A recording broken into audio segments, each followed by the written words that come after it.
There we go. So let's get into it. If you agree, let's get into it. So um, let me see if I can manage to. I think you're seeing my screen, right? Are you seeing my presentation on, right? Yes? Okay, Yes, good. yes. So let me introduce you to this workshop and to the contents of what we will be doing. So the objective of this workshop is several things. First, I want to familiarize you with a number of market research tools for international markets. Um, the majority of the tools we will be using are built, developed, maintained, and offered by ITC, the International Trade Center. The research methodologies have been developed by the ITC and CBI, the Dutch Center for the Promotion of Imports from Developing Countries. Both organizations are the hosts of this event.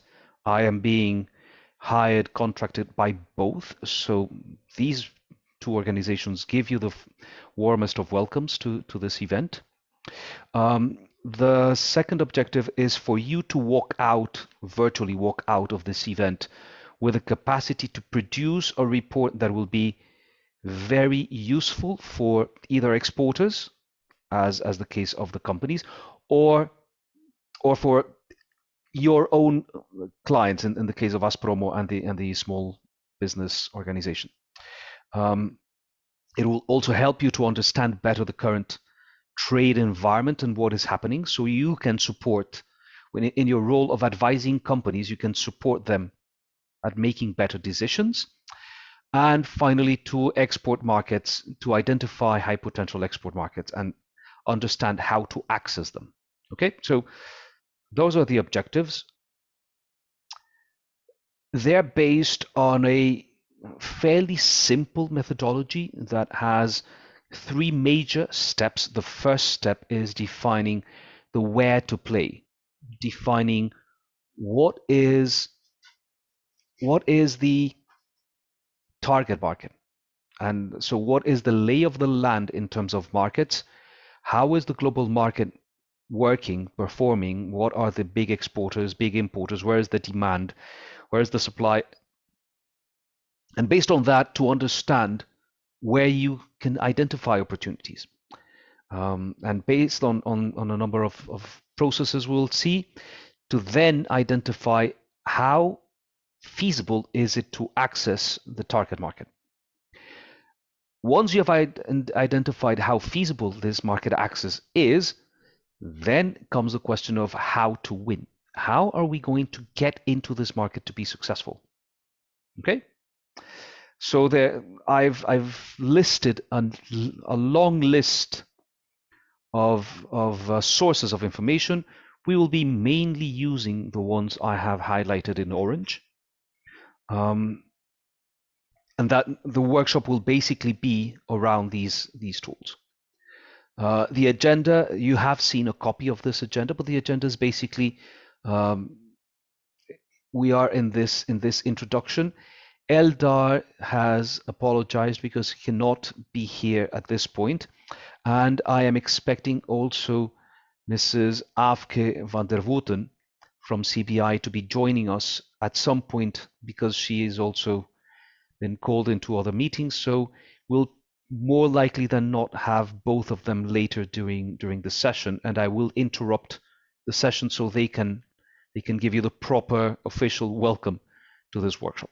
Okay, we will have then a brief coffee break. I have put in 10 minutes.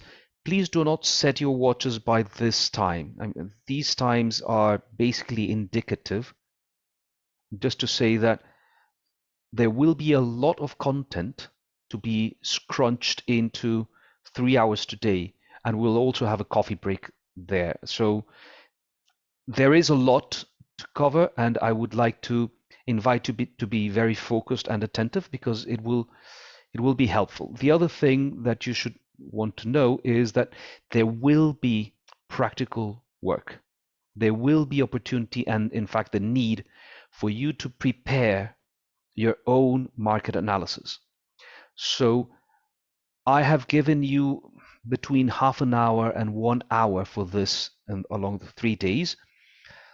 It may be that we do not have enough time, and it is going to be mostly certain you will not have enough time during the 3 days to do the full preparation.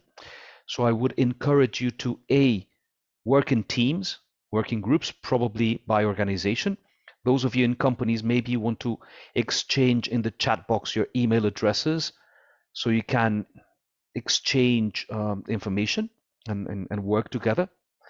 And secondly, I would strongly encourage you to practice on your own, because I am going to show you tools, and what you will see is I click here and click there and take you on a ride on different tools, but that doesn't mean that, or it's me taking you for a ride. It doesn't mean that you are able to drive the ride when you take it. So the only way you will absolutely ensure you learn how to take that ride is by taking the ride, by doing it yourselves, by practicing. Okay? So lots of concepts, very tight schedule, coffee break at some point during the day, but need to practice. Need to practice, and it will only make sense for you in the practice stages. Okay, so what is this workshop for? What is the purpose of this workshop? It's basically to help you understand where opportunities in the international markets for a product are and how to access them. Mind you, there is a very important point I'd like to highlight from a methodological standpoint, and that is that we begin with the understanding that we already have a product. In other words, we start from the product and then we work our way into the market, right? So for the examples in here, I have used tomatoes, if only because I know that you are a big exporter and producer of tomatoes. That doesn't mean that, it's got to be tomatoes. It's just that you take a product and then you go find markets for that product. That is the way this workshop works, and that is the way we think that market analysis should be approached from an export perspective, or with the objective of promoting exports. Now, of course, the information to be effective needs to be basically, well, comprehensive. It needs to cover all the topics that it needs to cover. It needs to be up to date. If it's not updated, if it's out of date, then it's very little use. It needs to be accessible. If you can't read it, if you can't understand, if it's in a language you don't speak, I don't know, if it's in Portuguese and you don't speak Portuguese, or if it's in Greek and you don't speak in Greek, that was going to be a challenge. It needs to be accurate and trustworthy, and this is a major challenge in the world of the internet. I mean, we all know about the fake news, and we all know about the issues around the quality of information in Wikipedia, and we all know that these things happen. So reliability and accuracy of information is a major point. Do not assume that everything you read online is true, or assume that you need to validate everything you read online, unless you trust the source. But what that means is you don't get everything online, unfortunately. When you need to do market research, there's basically two stages of that market research. There's the desk research that you do. Basically, that's what we're going to be doing for the next the next 3 sessions. And then there's the field research, so the type of thing that you do when you go to the field, the type of thing that you do when you go to a supermarket abroad and you walk the aisles and you look at how products are displayed, what are their prices, what is the, for example, the setup of the stores. As you walk in, what is the first thing you see? How do they make you walk the store? How do they lead you to the checkout tills? What do you see? What is the height of the of the aisles, all these things, the observation, the interviews, the pictures that you take, all of these things are field research. And while field research is incredibly valuable to validate hypotheses, it's incredibly valuable because it gives you lots of very rich detail, and the better trained you are to observe, to understand what it is that you're looking for, the easier it will come to you. So if you're not necessarily aware of what you're looking for and you walk into a shopping mall, for example, well, you will see that it's beautiful and well lit and all these things, but you're not necessarily going to be aware of what are the colors being used to entice your attention, or how are the windows being dressed to attract your attention, or you see all these little things. Well, you need to be aware of them. You need to be actively in your mind looking for them with your eyes. But what all that I've been saying requires travel, because field research needs to be done in the field. And so that, in these times of COVID, that's going to be difficult because travel is restricted. Even in non-COVID times, it's going to be expensive because, well, travel is expensive. It will require, of course, a certain level of awareness and ideally a level of training on observation techniques. It will require that you have the right appointments, because it's not good enough if you're doing market field research on, for example, the distribution of shoes. It's not only good enough to go to shoe stores and look at the stores and get reference of prices and that's it. You would also need to meet, for example, importers and distributors and retail managers of retail shops, and understanding really well how the market works. That means that you need to have access to the right people, which means that you need to have the right partners locally to take you on those meetings, etc. So it's expensive and requires preparation, which is the reason why it's a really valuable, a really important component of research, but it's best done as a second step. As a first step, the best thing you can do is desk research, which is what we're going to be doing in the next sessions.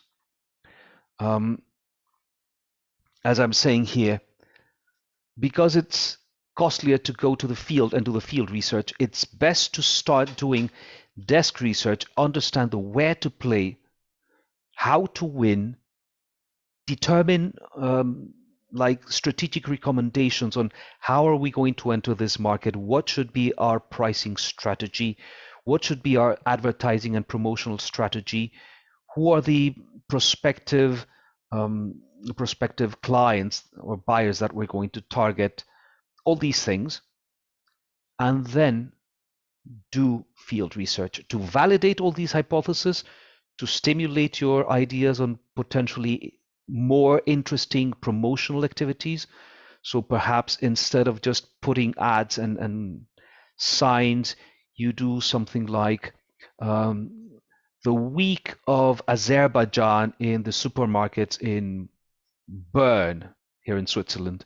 And for a week, you spend the same money you were going to spend in advertising, and you spend it in having a beautiful experience where people come and eat your beautiful fruits. And I don't know, what I'm saying is going to the field gives you all of these ideas. So it's valuable to go to the field once you've understood where to go, how much it will cost, and you do it as a second step, right? So that was a very, very simple introduction to contextualize what it is that this workshop is about. This workshop is about doing the market research in your desks without leaving your office or your home, because I see that some of you are still doing home office. You can see I am doing home office. So in our computers, what can we do if we connect to the internet to learn more about markets? So let's see, let's get into it. So into it is a few key points. So the first thing is we need to understand that the definition of our product is absolutely fundamental. And you may hear me and say, that's stupid, that's obvious. A product is a product. Well, not quite so fast. The level of detail is extremely important. I have had people in different parts of the world saying, hey, I'm on seafood. I'm into seafood. Well, what type of seafood? Are you into shrimp? Are you into fish? Are you into canned fish? Are you into preparations that contain seafood? Yeah, when you say it quickly and informally, yes, everything is seafood. But that's not good enough when we're discussing where to focus our attention. Another thing that changes the product definition, and we need to be very aware of, is the use of the product. It's not the same when you consider, for example, a cashew that can be something to eat, then typically it's going to be the cashew nut that is of interest, or something where you extract an essential oil, in which case it's going to probably be the cashew apple. And depending on the context, an apple, for example, can be different things. If I say apple because we all live in countries where apples are produced, we believe this is an apple, right? But if you go to my country of origin and you go to certain rural areas, or if you go to many countries in Africa, this is an apple, the cashew apple, because they don't produce the green or red eating apples, right? But if you talk to some other people, the only apple they understand is this one with Steve Jobs and the iPhones and the Macs. And if you talk to some people in Vietnam, they will understand this is an apple.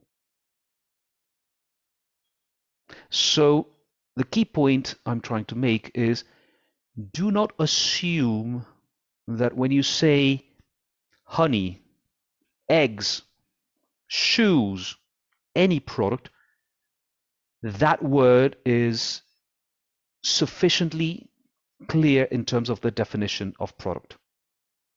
Make sure that you define your product to a very precise level of detail. Why? Because it is equivocal to the point where I have had cases happen to me where we've been discussing. I was once in South Africa conducting this same type of workshop. I had a couple of participants who were working on catalysts. Catalysts, for those of you who may not know, are a key component of the exhaust system of cars. So the engines, they produce the exhaust fumes, but those fumes are full of toxic gases and materials and metals, etc. So they have to be conduced through a catalyst, a catalytic converter, to take away, capture some of those chemicals and let the exhaust fumes be coming out of the tailpipe of the car be less contaminant. And in South Africa, the auto industry is very important. So these guys were completely convinced that they were working on catalytic converters because, again, they defined it's catalysts. So they went to the harmonized system, they looked for catalysts, they started doing all of the work. And at the end of the 4 days of workshop, when they started presenting their results, I made them realize that they were actually talking about catalysts to chemical reactions in laboratory conditions.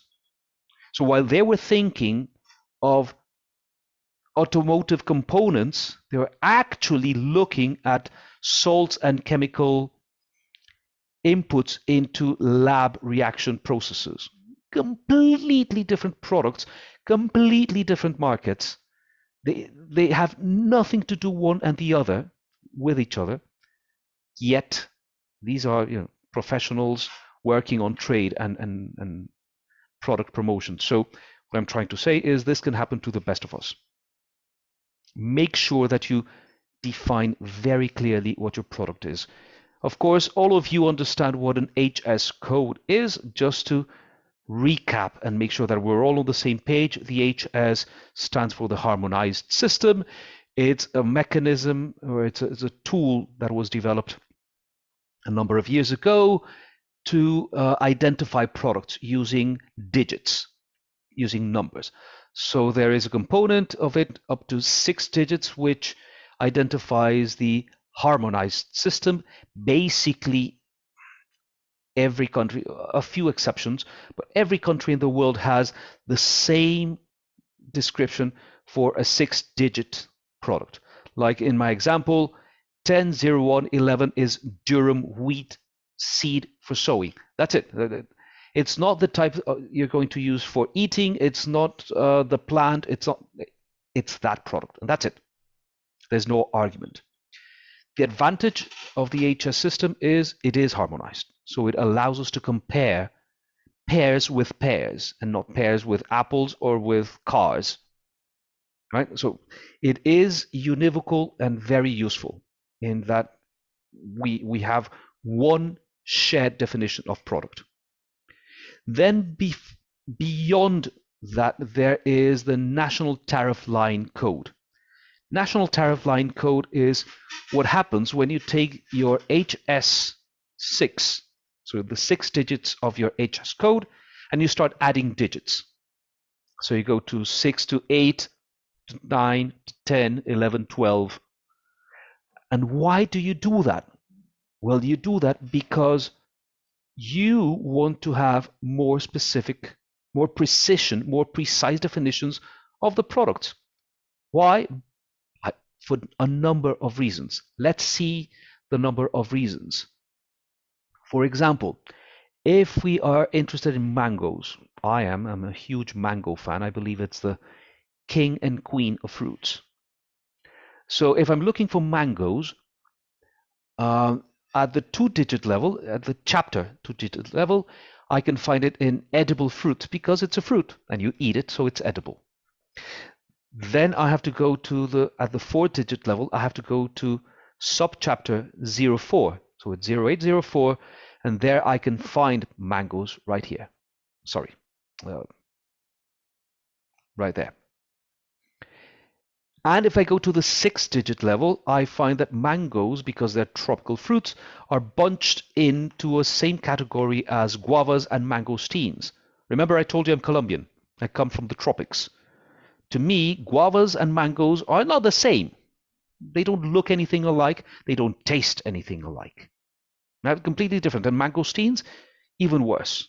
Totally different. So I want to see where mangoes go. So I start to look into different countries' national tariff lines. And if I go to Australia, I find that Australia has an 8-digit national tariff line. And for them, fresh, dried mangoes, guavas, mangosteens are all the same. They don't care. They have no specific need to differentiate these things. Apparently, they do not produce many of them. They don't, they have no particular interest in breaking down that category into smaller boxes. So fine, they only have one code. But if I go to Japan, I realize that they have a 9-digit national tariff line, and they do differentiate between mangoes fresh and the other things fresh and the other things dried, and so they do have little different boxes. Why? Because in Japan, for the past 20, 30 years, there has been a trend towards combining mango into sushi. So now you can find combinations of raw fish and mango, and you've got that salty and sweet taste combined and all these things. So it's become something of interest. So they do have a national tariff line code specifically for fresh mangoes. In the case of the US, when they are dried mangoes and guavas and mangosteens, it's just one box. They don't care too much about dried.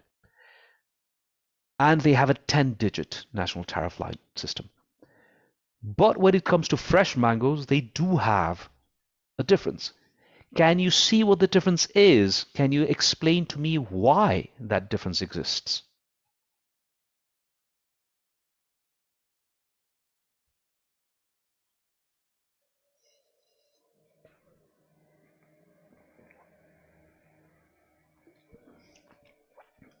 Anybody want to take a guess? It's fairly obvious. The weight? Sorry? The weight? Can you The repeat, weight. please, question? We didn't get. Sorry. Yeah, could you repeat please the question? Oh, the question. Yeah. What is the difference? What is the criterion? What is the reason why the Americans have one code 080450 6080, so this one, and they have another code 080450 4040 for mangoes? What is their interest? Why do they have these two codes? Yes, Orhan.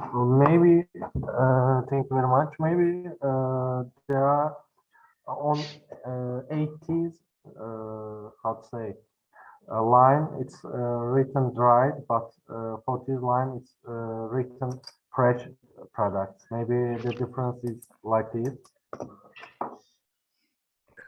Yes. Maybe Fresh dried is one difference. Yes, Samira. maybe because of the important date they take from Okay. June to August and from September What happens to between June and August? maybe there is two kind of Java and Montiganas which the people plant during that time, and the mangoes they plant it from before September, and I think Okay. so. Okay, so just clarification, mangoes are grown in trees, and these trees live a very, very, very long life. You plant a mango tree and it takes about 3 to 5 years before it starts producing, and then it can produce for 40, 50, 60, long number of years. So it's not about the planting, but I like the way you're thinking, because what you're seeing is, let me break down your thinking. So what happens between June and August? It's summer.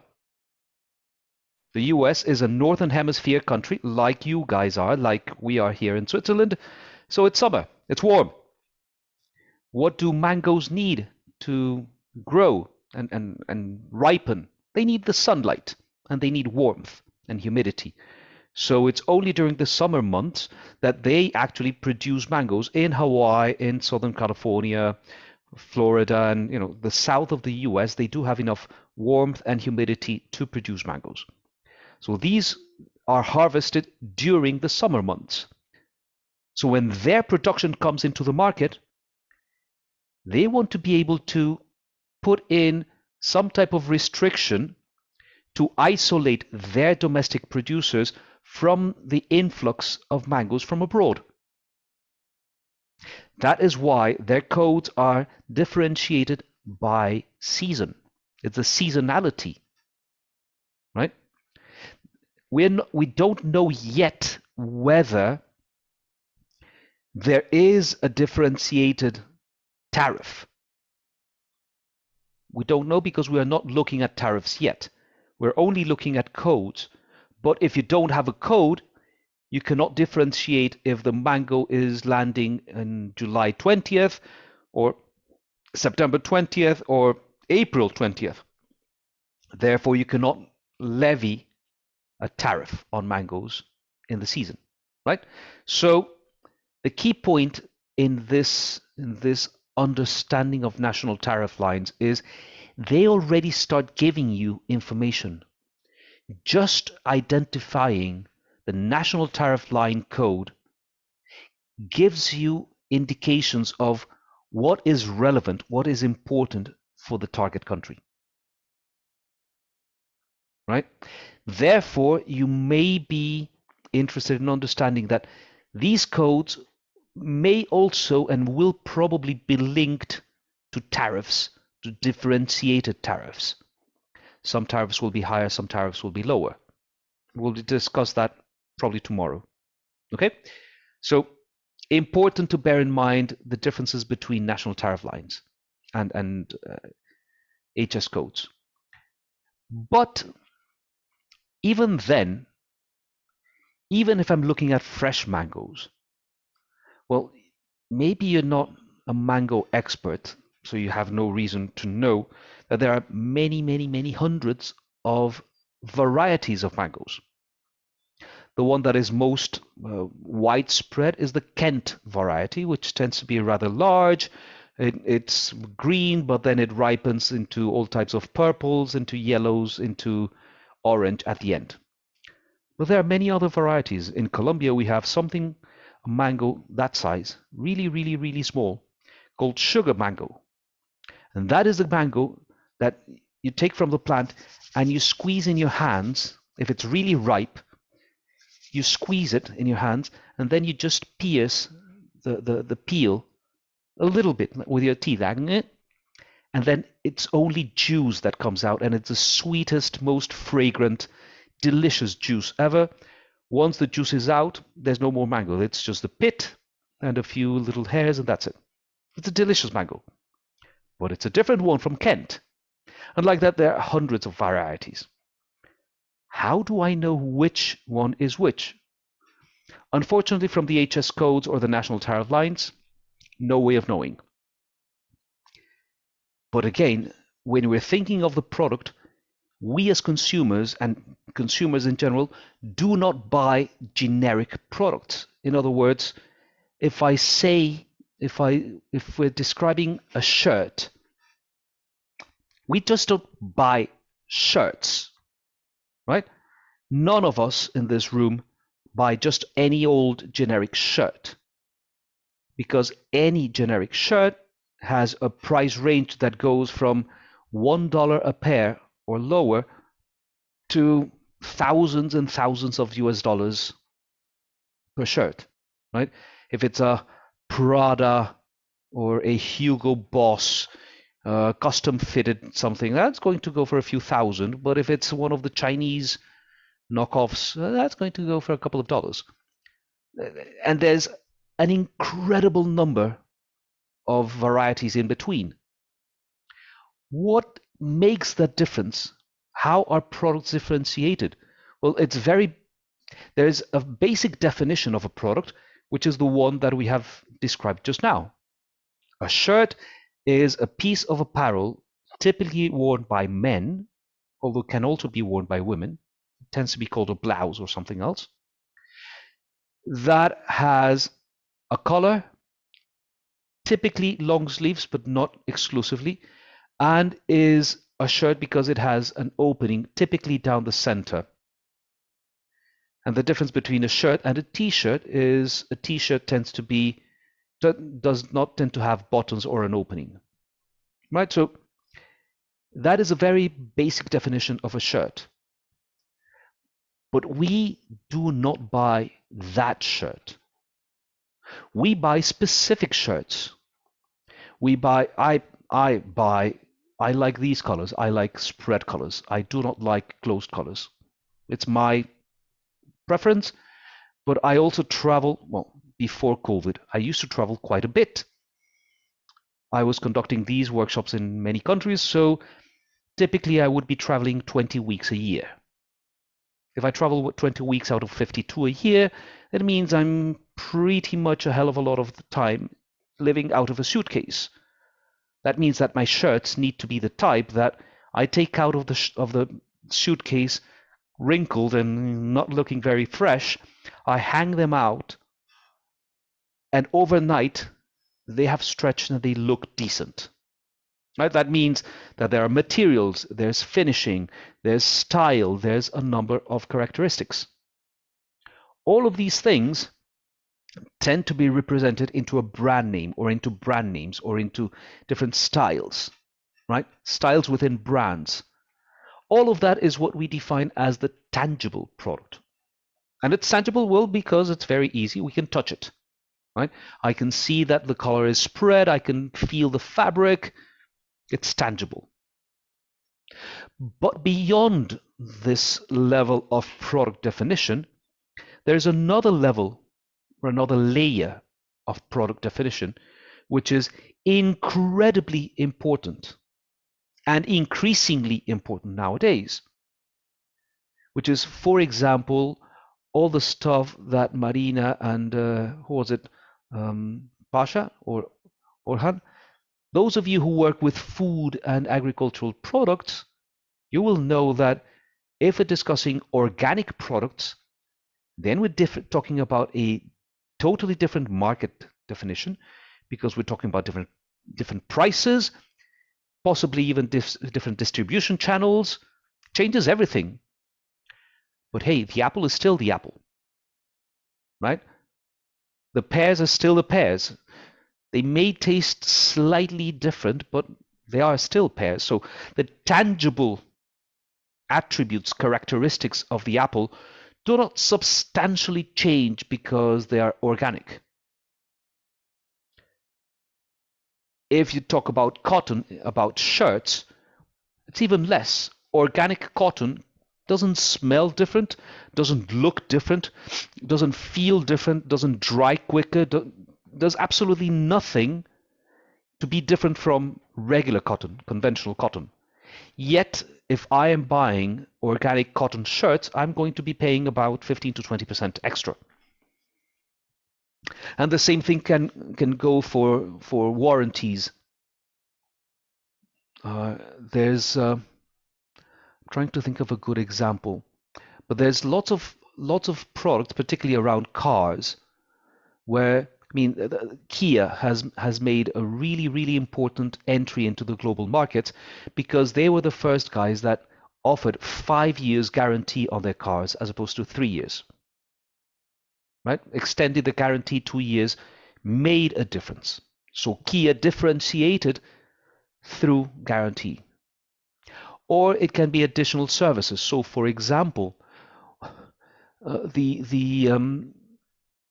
very expensive tailors in Savile Row, they do things such as making sure that if a button has fallen off your shirt, and it's a shirt you bought out from them, a while ago, no matter, you send it to them, they saw the button back, and they send it back to you clean, impeccable, perfect with the button. That is the type of difference that is worth a lot of money. Right? It doesn't change the nature, the tangible dimensions of the product, but it changes the perception of the product, and therefore changes the price of the product, the effort that the consumer is willing to do to obtain the product. Okay? So it's very important that we bear in mind the difference between the basic description and the augmented attributes of the product, because differentiation, making your product different, is what allows you to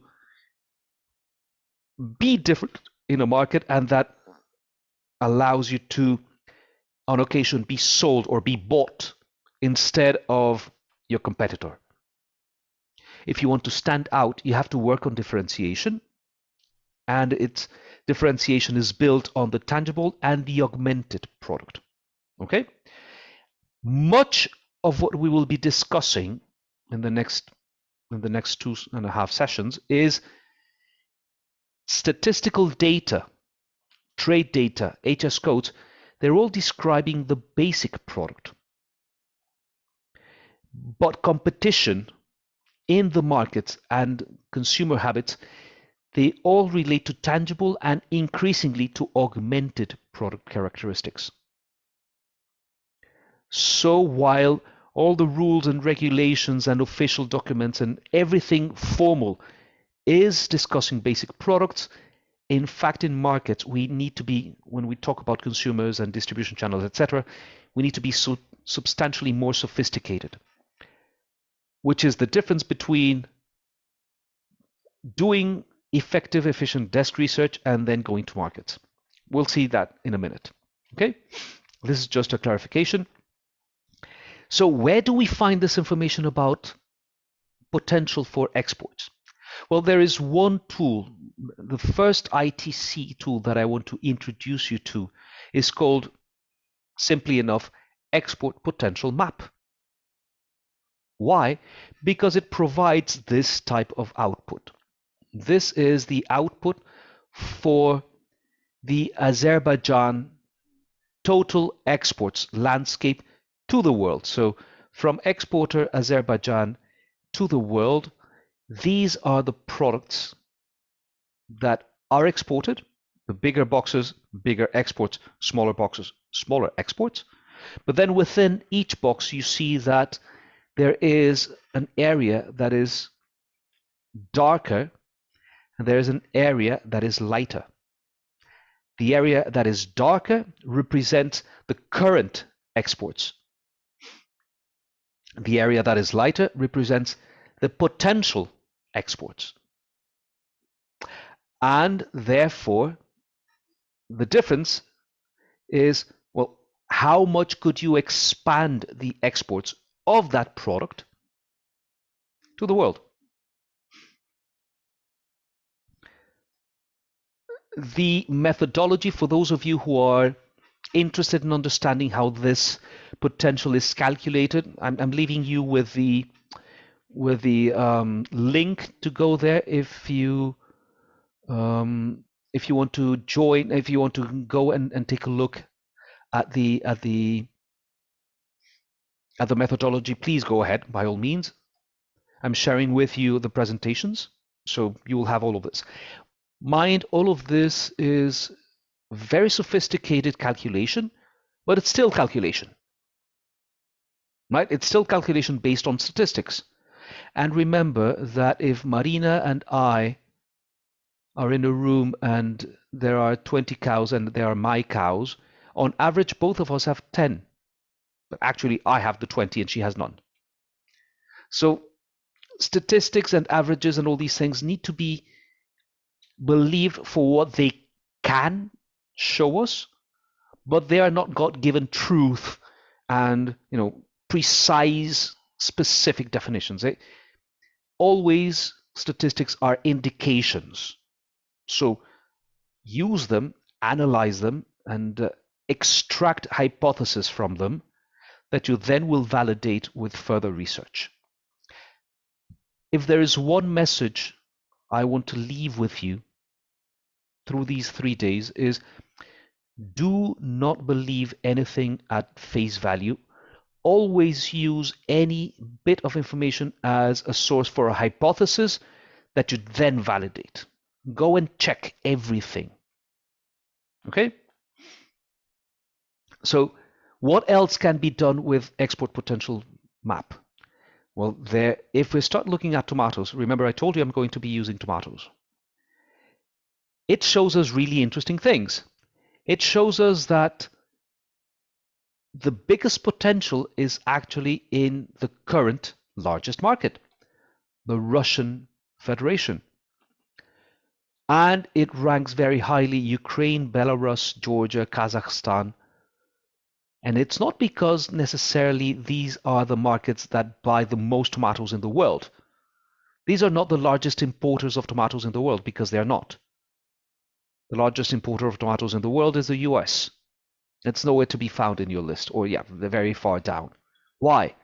Because one of the variables that is taken into account is distance, but also cultural proximity. So yes, of course, Russian is not your native original tongue, but most of you still speak Russian, and you have a certain affinity for historic reasons with Russia. So if you speak Russian, then it's easier to communicate with Ukrainians, Russians, Belarusians, etc.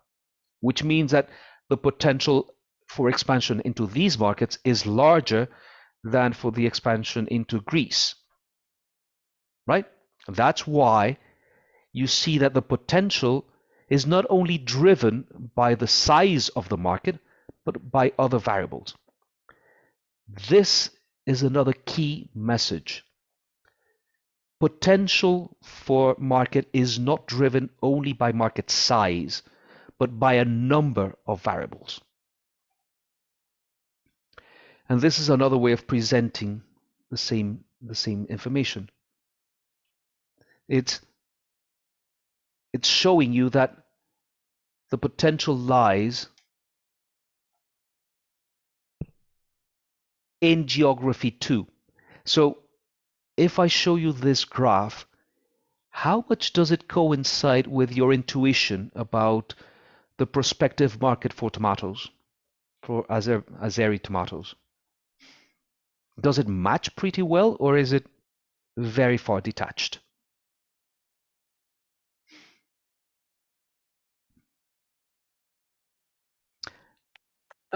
For example, we export tomatoes and cucumber to the CIS countries, and because Azerbaijani goods are in demand in this market, and the consumer market in Russia is huge. Yes. So does this information match your understanding?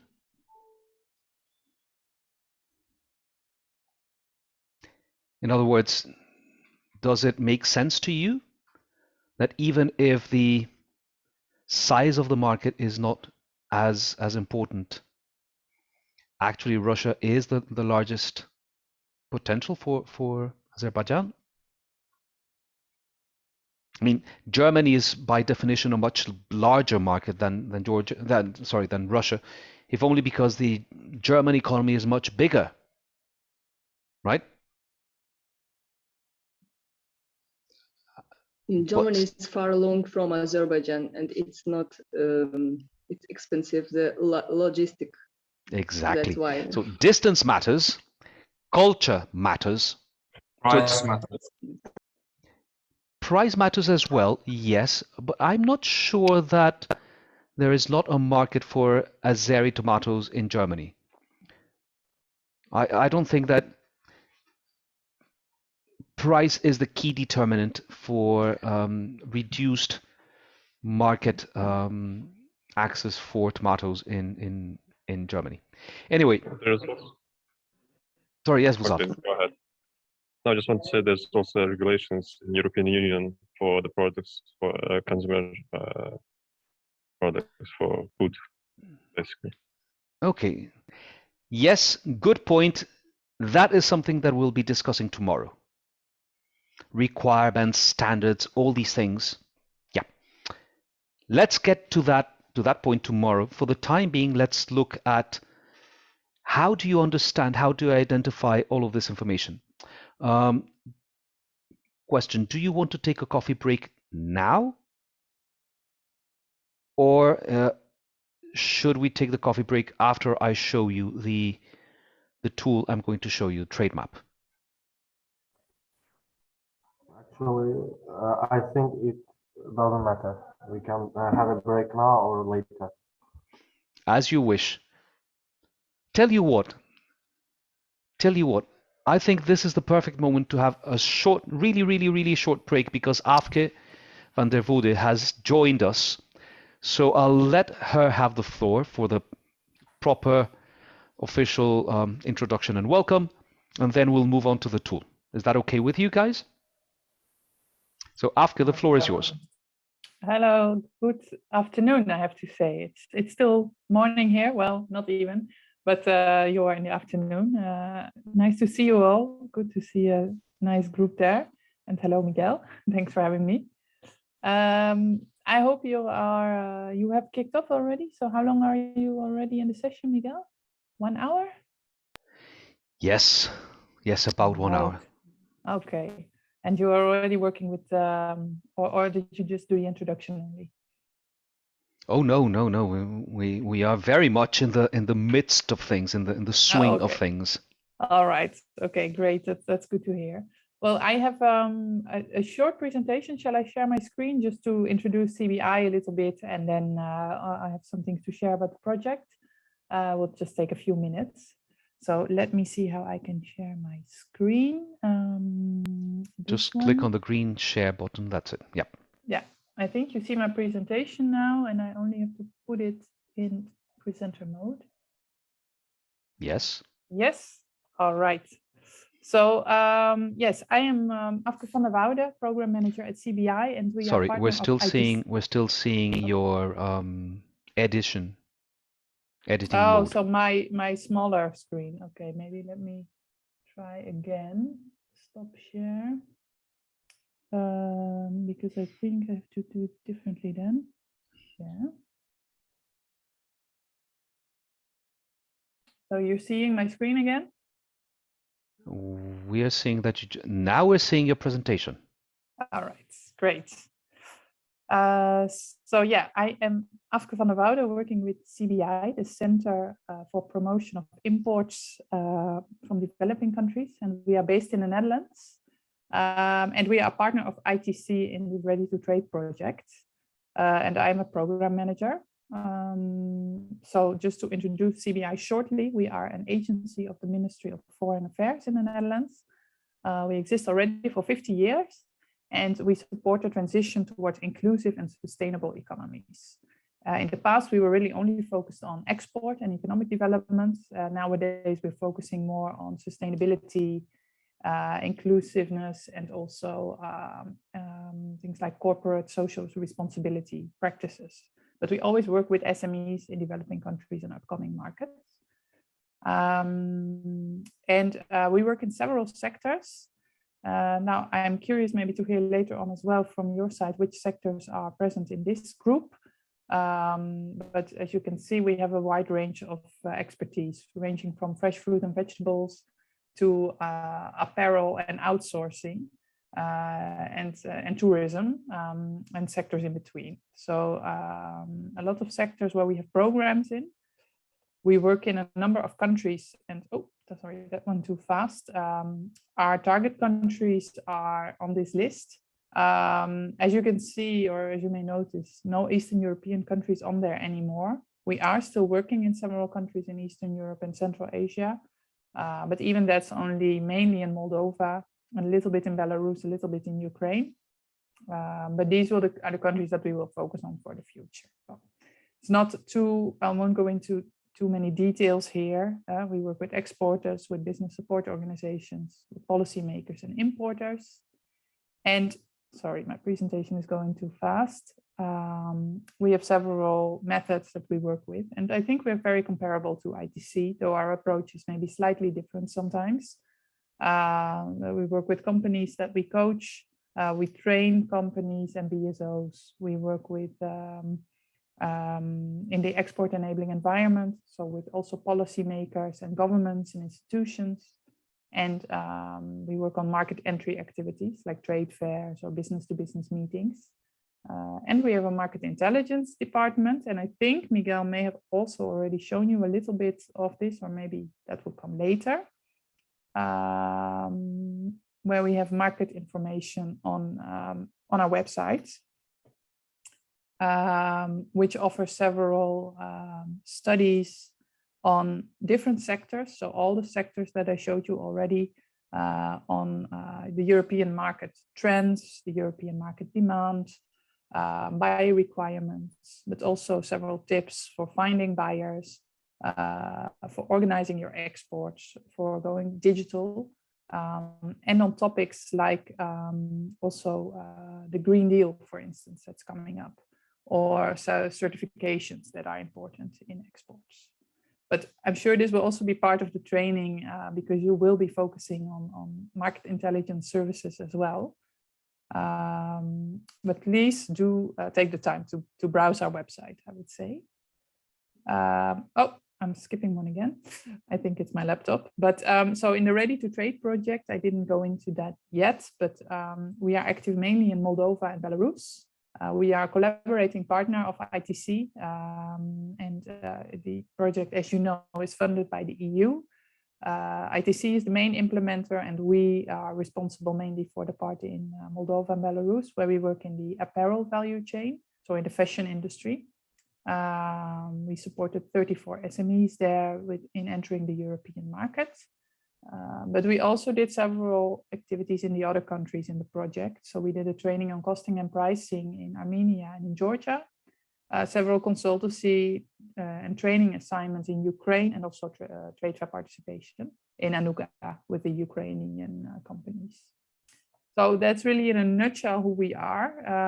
And I thought it'd be good because this is now also our final activity actually that we're doing in Azerbaijan, or that we are supporting. And I hope that, that you will enjoy it and use also what Miguel can share with you in the organization of your own work and your own activities for the benefit of Azerbaijan exports. I don't know if you have any questions. I can imagine this is just a really short introduction, or anything you would like to know about CBI, or otherwise I can give the floor back to Miguel.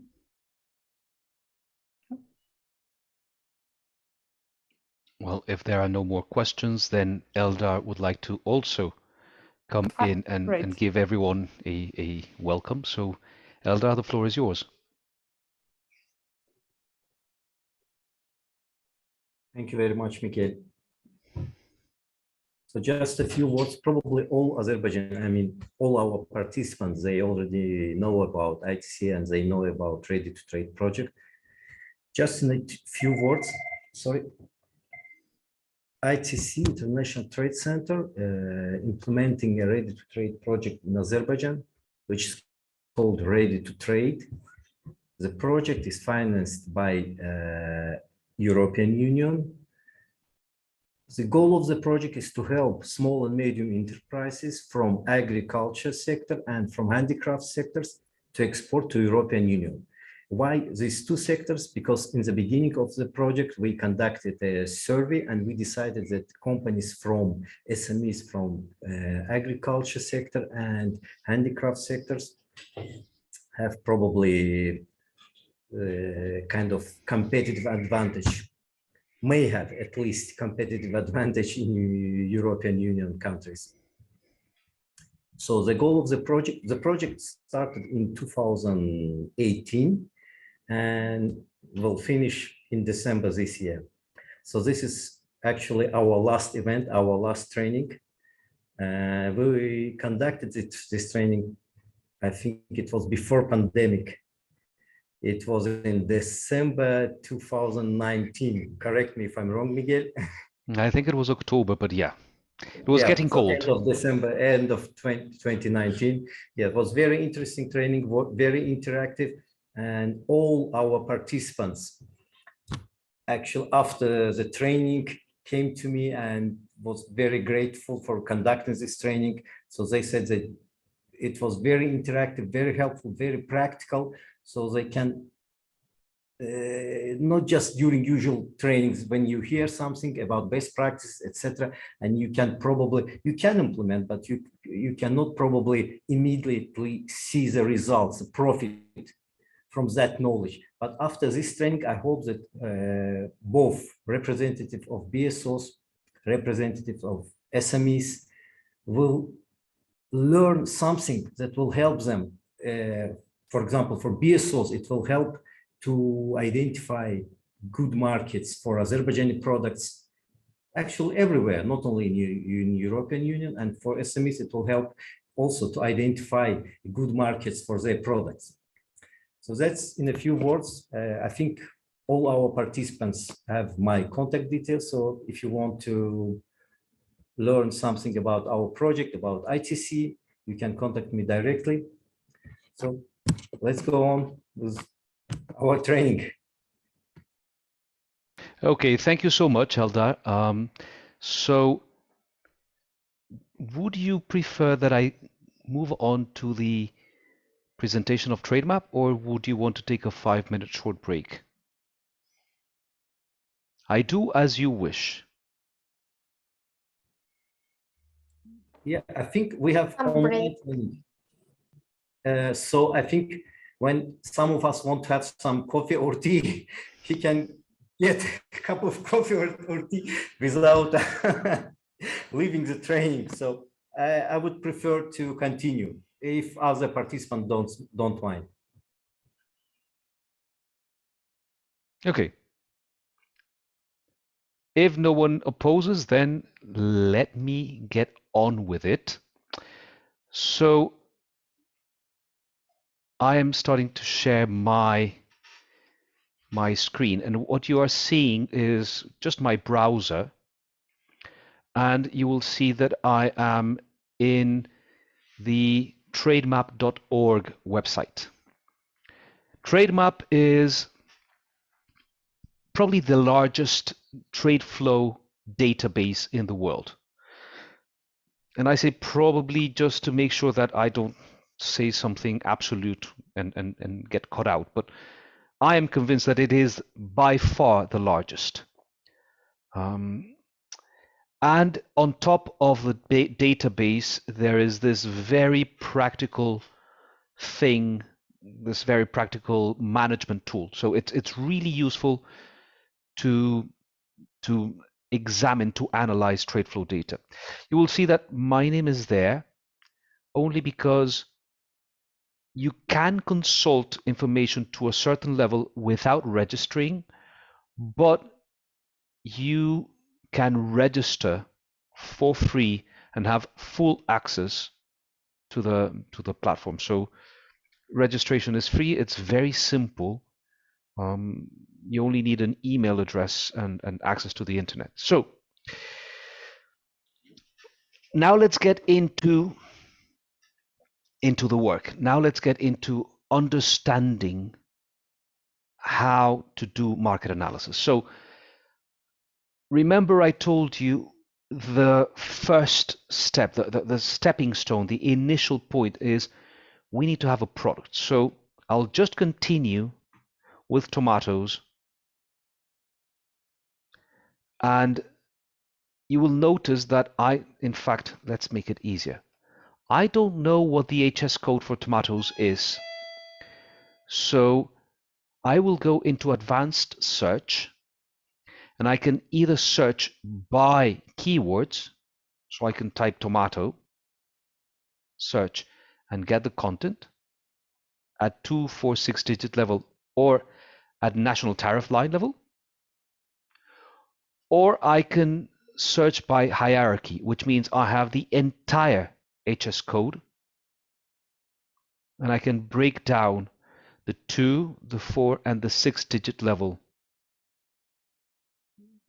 for information. So in this case, I know that tomatoes are 07, 02. In fact,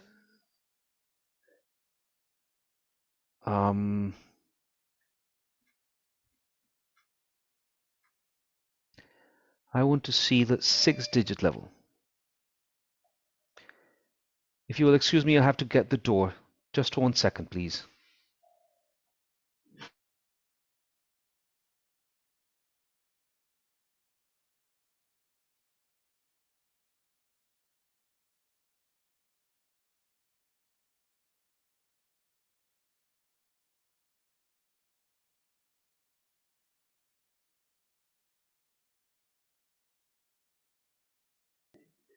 Sorry about that. One of the challenges of home office is the interruptions in the door and that type of thing. So apologies. Now let's get back into it. So I have selected tomatoes at the 6-digit level, okay? And then let's step into the conceptual discussion. What should I be looking at if I am interested in exporting tomatoes like Marina? I'm interested in exporting tomatoes from Azerbaijan. What do I look at? What should be my first port of call? 95% of people would say, go into Azeri exports and look at how tomatoes are performing. But what happens if you're not exporting tomatoes?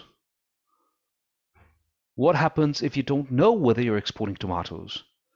What happens if there is this new product that you haven't exported ever? Well, you don't know. You don't find information there. In fact, as a rule of thumb, as a basic definition, you shouldn't start from supply into the market. You should always, when you think strategically, you should start from the market, from demand into supply. It's a lot more difficult to create a market, to shape the market from supply than to understand what the supply, what the demand is, and then give the market what they're wanting, what they're searching for. So by definition, you should always look initially at imports, demand, and don't look at any country yet because we don't know which are the right countries. So if we click on trade indicators, we find ourselves in this page, which appears to be huge. It is huge, but let's take it step by step. So let's hide that little bit there. Let's stick to this point. So the way you read these tables is the way you read a book. You start from the title, and then you go from left to right, top to bottom. So the title of this book is List of Importers for the Selected Product in 2020. So mind you, this is the latest information for the entire year for the world. The product is 070200 tomatoes, fresh or chilled. And these are all the indicators. These are all the countries, the importers. Then value imported. Then trade balance. Why do you think we have trade balance in here? What is trade balance?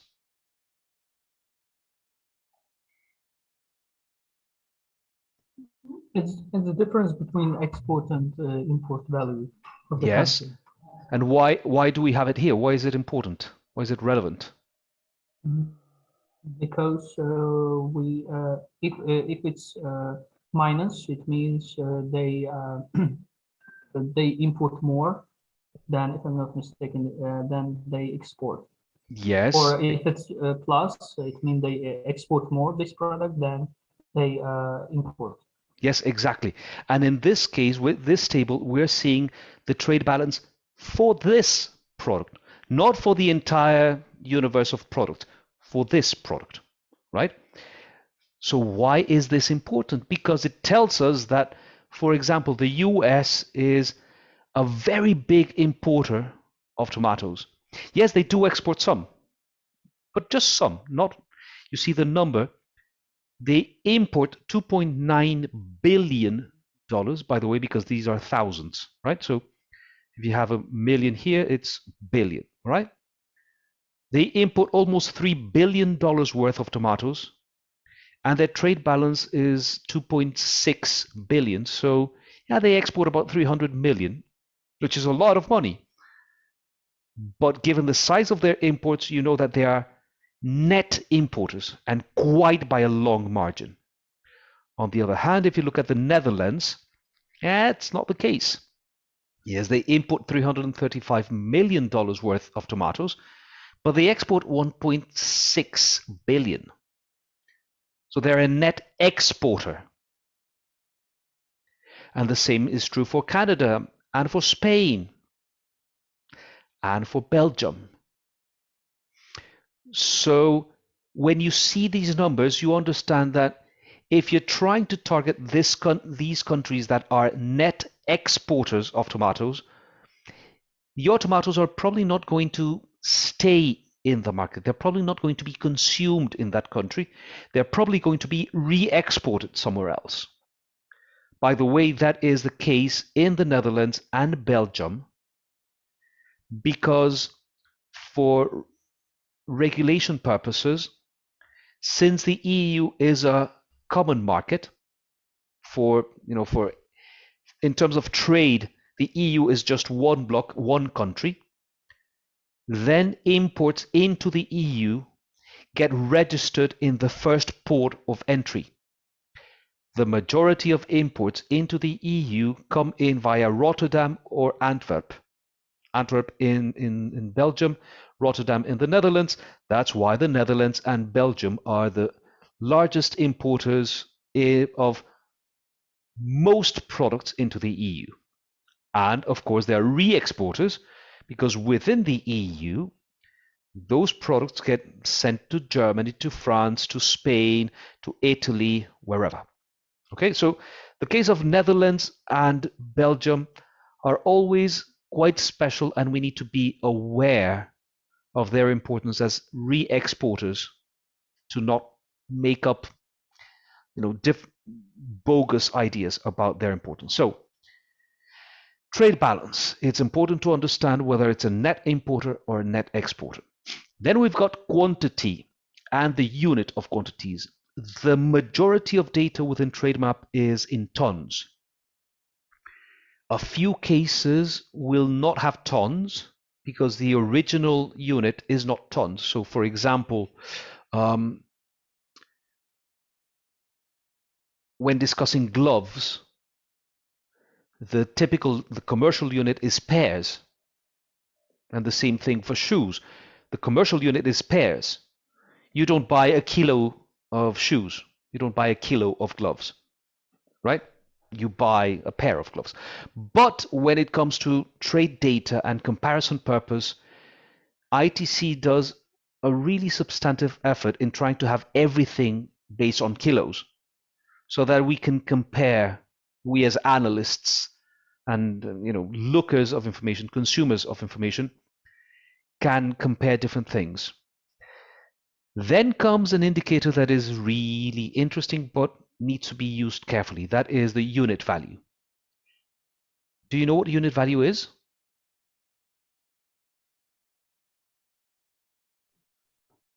Orhan, yes. Yes, yes. It's international value, I think. What do you mean international value? I guess it's value, total value divided to the quantity and value for 1 unit per ton. Let's say in that case exactly.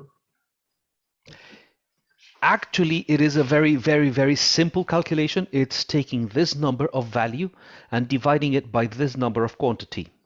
So what we're left with is how many dollars per 1 unit of this. So it is number of USD per ton.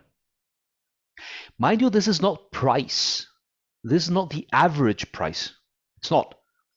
What it's telling you is the totality of imports on average are worth this amount per ton. But the totality of imports, as we have discussed with the product specification, is a mix of different types of products, different qualities, different sizes. I mean, I'm by no means an expert in tomatoes, but I like to cook, so I do know that, for example, San Marzano tomatoes are more expensive than other types of tomatoes because they're more scarce, they're less frequent.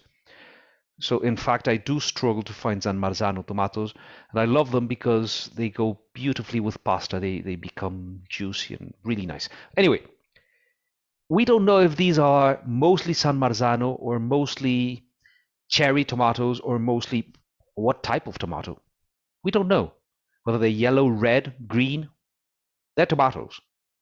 So we can't really know what the price is. But through comparisons, we do understand things. So for example, we can tell that Germany has a unit value that is higher than the average, than the world average, right? What that means is, on average, Germany tends to import more expensive tomatoes than the rest of the world, which is also an indication, a proxy for quality. So typically what that says is Germany tends to import the higher quality tomatoes, and quality means higher price. Doesn't mean that it's better tasting. it probably means in the case of tomatoes that they tend to be organic certified, and they tend to be, the things that make the tomatoes be more expensive. That's the definition of quality that we can make from this type of information. So don't try to extract too much, but mind you, this is very interesting because it's already telling you that on average, the quality of the tomatoes imported by Germany tends to be much higher than the quality of the tomatoes imported by Saudi Arabia.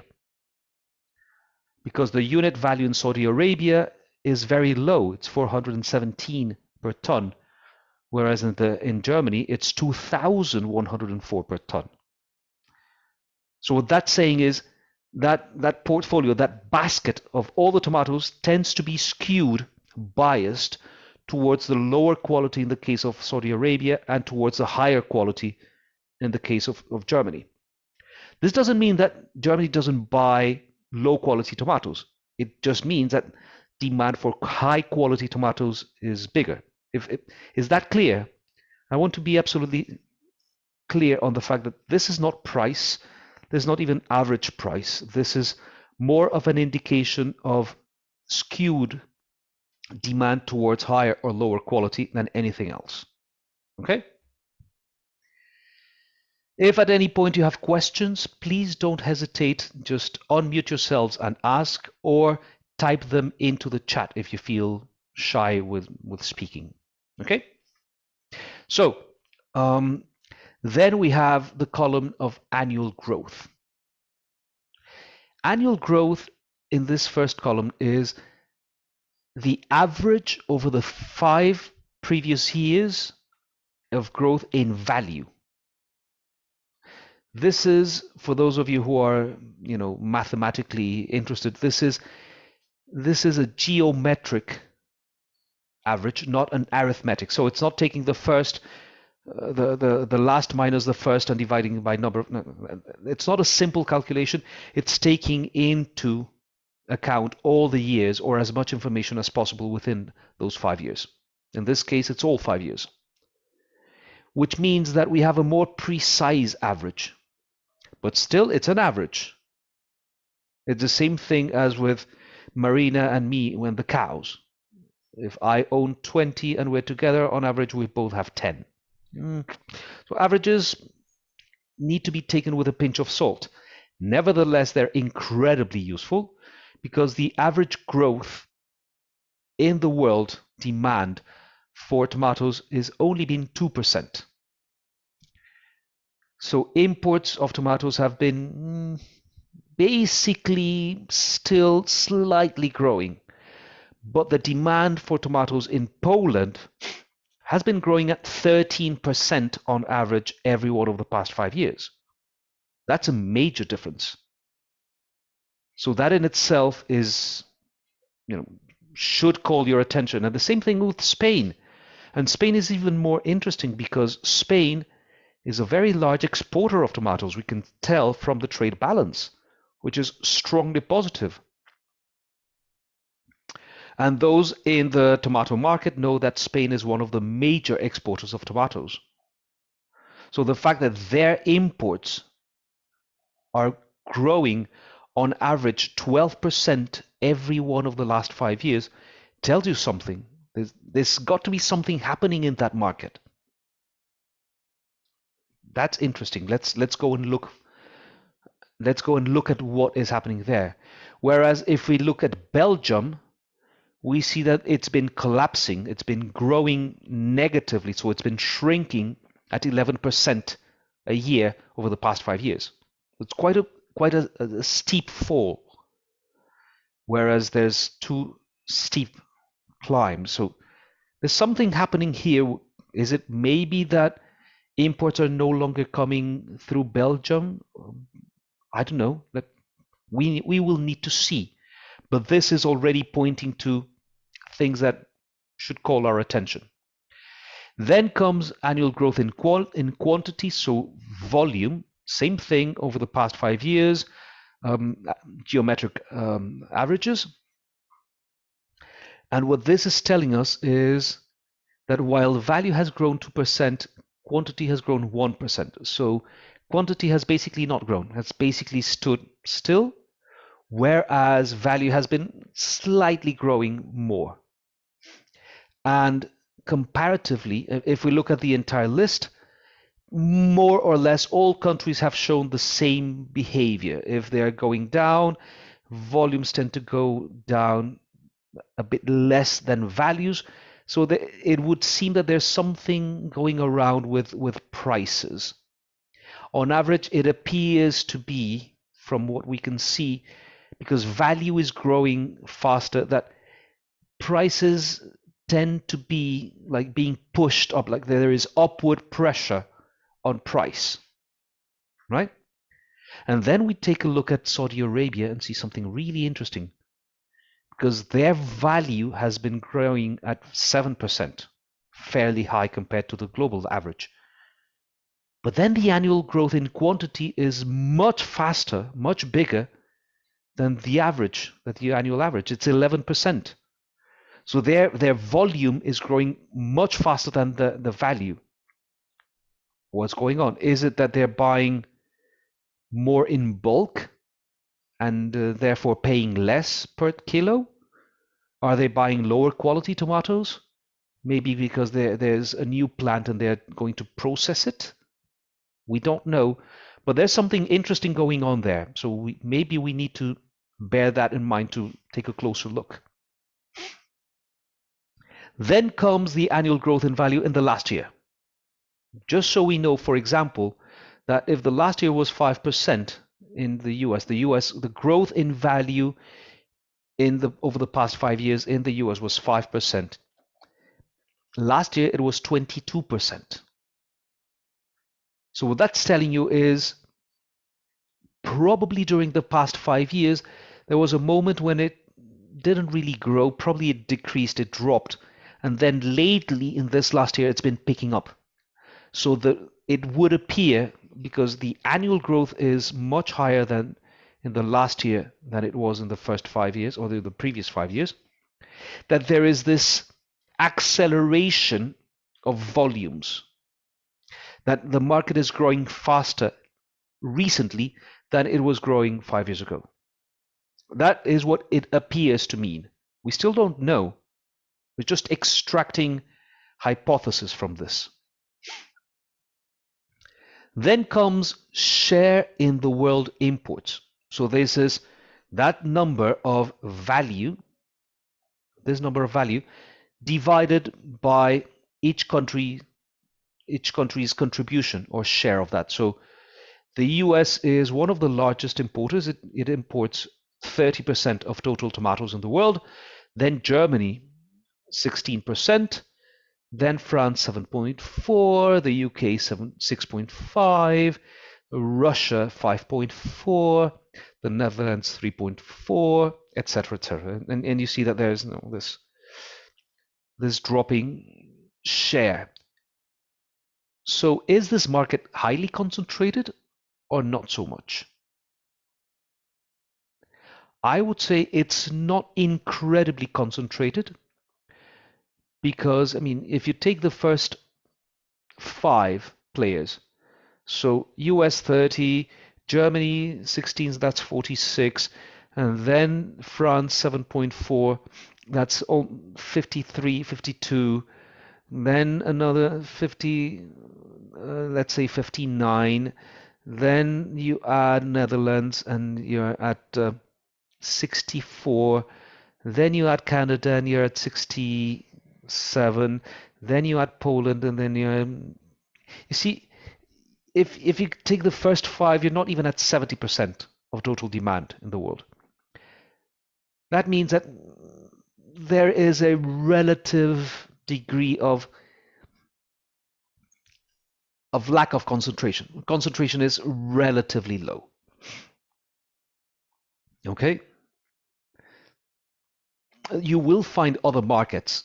You will find other products in other markets where you've got one player that buys 90% or 95% of total demand. That happens. So next column is the average distance of supplying countries. So what this is telling you is, are these guys buying their tomatoes from far away or from close by? And the fact that Germany is buying from 790 kilometers away is telling you that basically they're buying from within the EU, because it's less than 1,000 kilometers. So German imports of tomatoes need to come from Italy, Spain, perhaps Turkey, or definitely Greece and South Europe. Whereas the Russian tomatoes, they come from afar. They probably come from Azerbaijan. And the Canadian tomatoes, tomatoes that Canadians buy, they come from far away. Okay? So this is telling you, on average, whether they're buying from neighbors or they're buying from countries that are far away. And again, that is interesting because it gives you indications.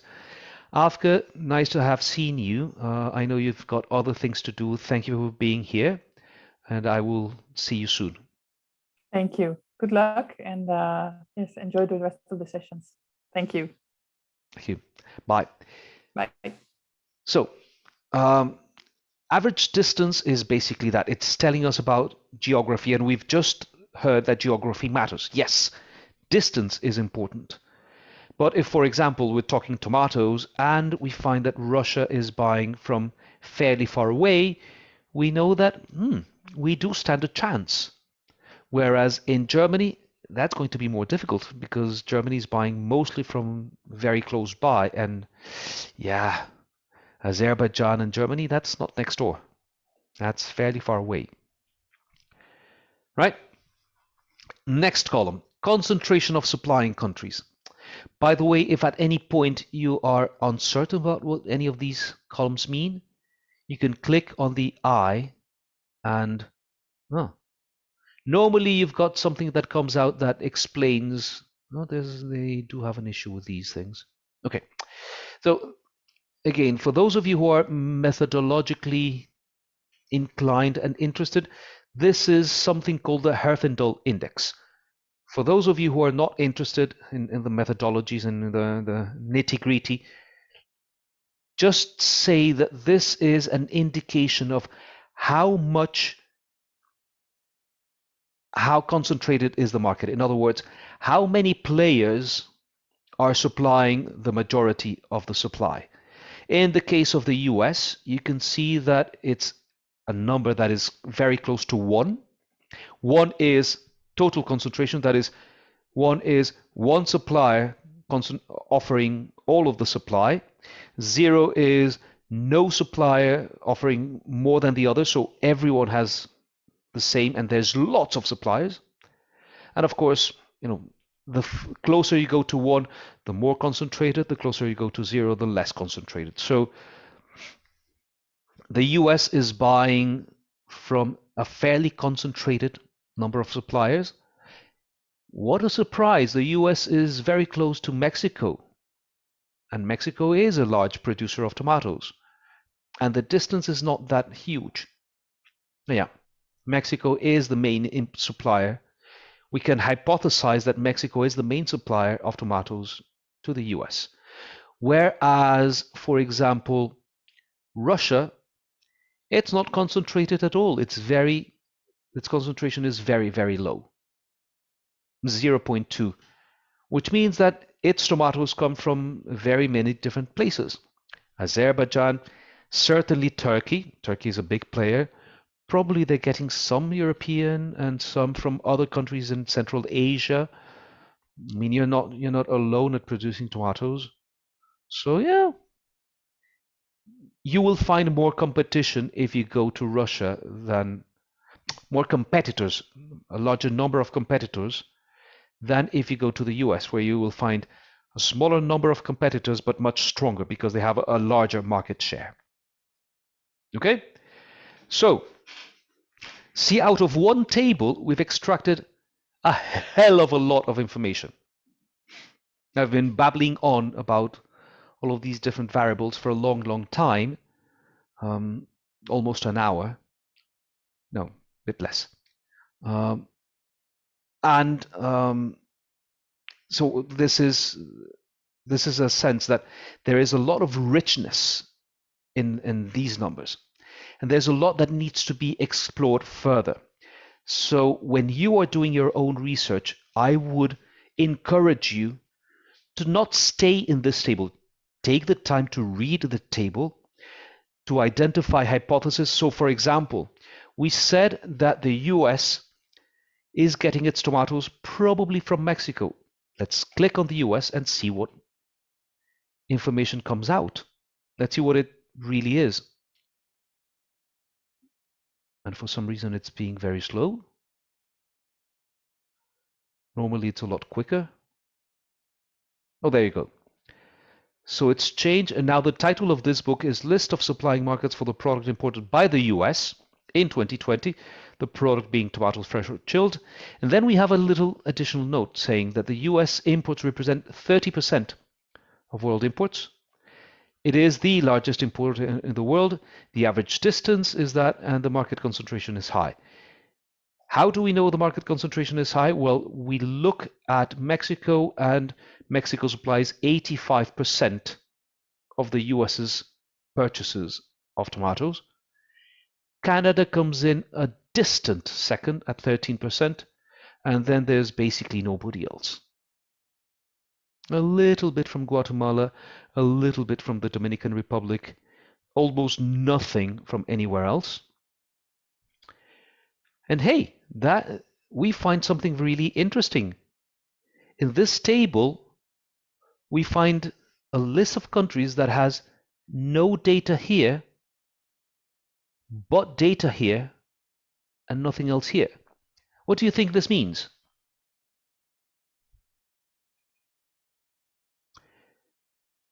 Is it that the database is incomplete? Musal? I just want to ask what column is this second column we're looking at? Information it shows. Trade balance, yeah. Trade balance is the only number. There's nothing here. Why? Because maybe Japan didn't provide this information, and it's lack of information for these countries.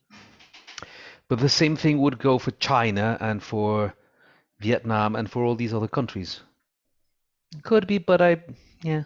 Okay. You mean value and trade balance? Yeah, there's only trade balance. There's nothing else. Okay. See, there's no value, there's no volume. Because they haven't imported, but they export. Exactly. That is the right reason. What this table is telling us is Japan, Bahamas, Cayman Islands, China, all of these guys are players in the export, in the supply. All of these guys export tomatoes, just not to the US, because the US is not importing anything from them, which we see in the fact that the value and the volume are empty. The US is not buying tomatoes from these guys, but these guys sell tomatoes. So in this case, it probably doesn't mean that, I don't know, Turks and Caicos or Vietnam and Korea are going to start selling tomatoes in the US. Probably not. I mean, they're far away, tomatoes need to be exported fresh, and it's a hassle. Particularly when Mexico, such a large supplier, is just next door. So there's probably a very limited risk of these guys coming into the market. But in other products, I don't know, computer chips or automotive components or apparel, things that don't really suffer during transit, maybe these guys who are the people, the countries that are in that space in the list could become competitors, right? So it's important to realize that there is the possibility of important competitors not being present in the market. The other thing I find interesting is you guys are important in the world market of tomatoes, yet you're not in this list.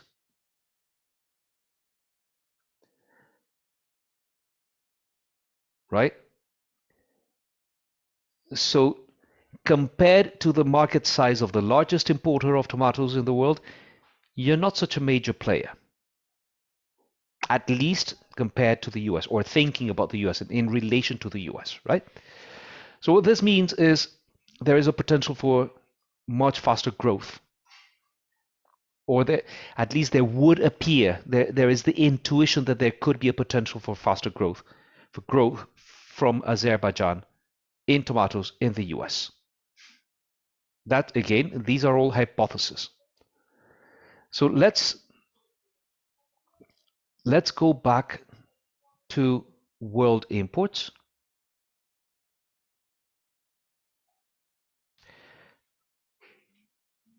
Tomatoes. Import trade indicators. So we're back in our table.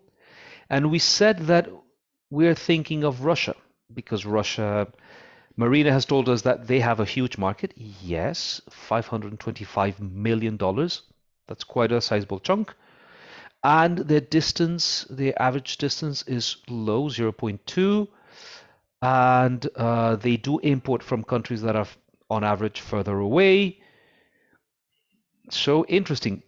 Yet over the past 5 years, they have grown moderately, but last year they contracted. Their purchases dropped almost 20% last year. So if during all of 2020, purchases dropped 20% almost, while in other countries such as Saudi Arabia, they grew 46%, or in the US, they grew 22%, something happening. Could that be the pandemic? Well, let's try and see. Let's look at the Russian Federation. Let's see who is competing with Azerbaijan in the Russian Federation. Let's look at the imports of tomatoes from the Russian or in the Russian Federation. And the first thing we notice is, yes, we confirm that it is the Russian Federation. 2020 tomatoes. Yes, they're an important player. Yeah, they're number 5 importer. And then we start looking, and then we see that you guys are the big bosses of that market. The real heavyweights in the Russian market for tomatoes, that's Azerbaijan. Cool, great, good stuff. You have a 38% share of the local market. That's quite a lot. And they don't sell a single tomato to you. They import $200 million worth of tomatoes from you, and their trade balance with Azerbaijan on tomatoes is exactly the same value. They don't sell you a single tomato. They only buy tomatoes from you. Interesting business. And there is maybe less interesting, because you are selling tomatoes on average at a lower value than the average value paid for tomatoes in Russia. So this could mean a number of things. First thing it could mean is, indeed, there is a bias towards you selling them lower quality. Knowing the Azeri tomatoes, I don't think that's the case. I think this is a case of logistics costs, because the values are fairly close by. Now, it's not a huge difference. It's about $10, $11 per ton. That could easily be for transportation and logistics costs. And if I believe that is to be true, then Turkey, which is slightly further away from Moscow, is indeed slightly higher value. And then, of course, Morocco, which is much further away, much higher value, and China, still further away from Moscow than you, still higher value. So, yeah, on average, it appears to be that there's a cost of logistics component involved into this. So, mind you, unit value is not prices. Unit value is all of the value, including transportation costs, composition of the entire purchase basket, if you will, portfolio. And then we see that Belarus and Uzbekistan have lower unit values. Belarus doesn't appear to produce a lot of tomatoes. I mean, if ever you've been in Minsk this time of year, you will know that tomatoes probably don't survive the -5 and -8 and -10 degrees that we tend to have in this time of year. Belarus is much too cold for tomatoes, except during the window of the summer. So yeah, they could be selling tomatoes directly to Russia from own production. And this is what the numbers would appear to tell. But this is a bit interesting. Let's see if we can find. Okay, interesting. What this means is we cannot go further back at the disaggregated. So these very specific numbers, we cannot go back further than 2011 because Russia didn't provide any data on the trade with Belarus before 2011. Okay, and probably the same with Kazakhstan. Same with Kazakhstan. Why, I don't know, but yeah, they didn't. So, and then we look at rates of growth, and what we see is, wow, imports of tomatoes from Turkey, just on average over the past 5 years, have been booming in quantity, and we don't know in terms of value. What this means, what this empty slot here means, is there's not enough information to tell what is the average over the past 5 years. We're missing at least 3 years because we cannot calculate geometric averages with less than 3 points of information. Whereas you have kept on growing consistently, and all of that looks really well.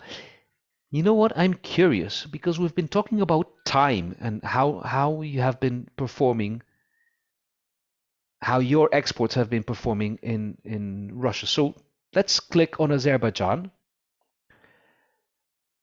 and see. Oh no, you know what? No, let's not see that. Let's not see that. Let's stay with Russian Federation. Yep. So we're still in Russian Federation, but I want to see the time series. So let's take a look at the yearly time series, because I want to see how this works. And in 5 years, you see we have indeed for, oh, it was Moldova, it wasn't Belarus. What happened here? Yes, it was Belarus. But from Moldova, we go from 0,00383. Of course, that means because they're zeros, the rate of growth will be explosive. And what this means is imports of tomatoes have been growing quite fast. And you are the main supplier, and you have been growing quite fast. But there's a lot of other suppliers that have also been growing. Really interesting. And what happens if we take a look at a longer period, 10 years? Then we see that indeed growth of the Russian market has been sustained. It has been growing consistency, even if 2015 it had a peak of growth and then dropped a bit, but then came back up. So it has been consistent even if there are peaks and valleys. Okay, good to know. But also, what happens if we look at monthly time series? Okay. See, it's asked me to log in. Oh yeah, sorry.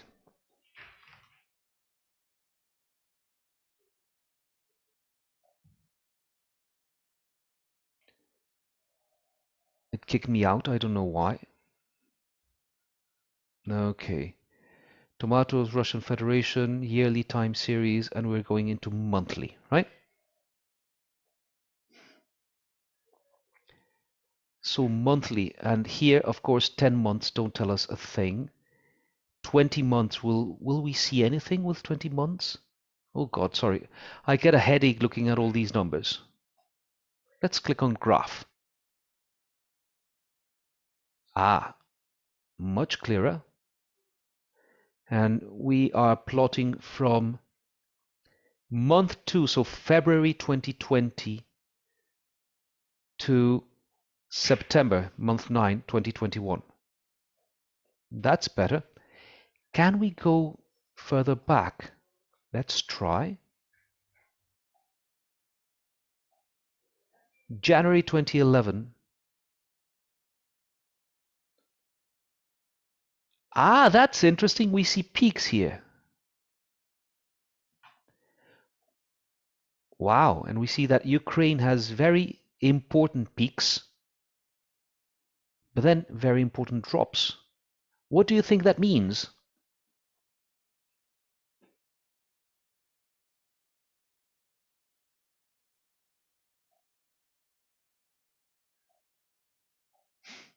What do you think these peaks mean?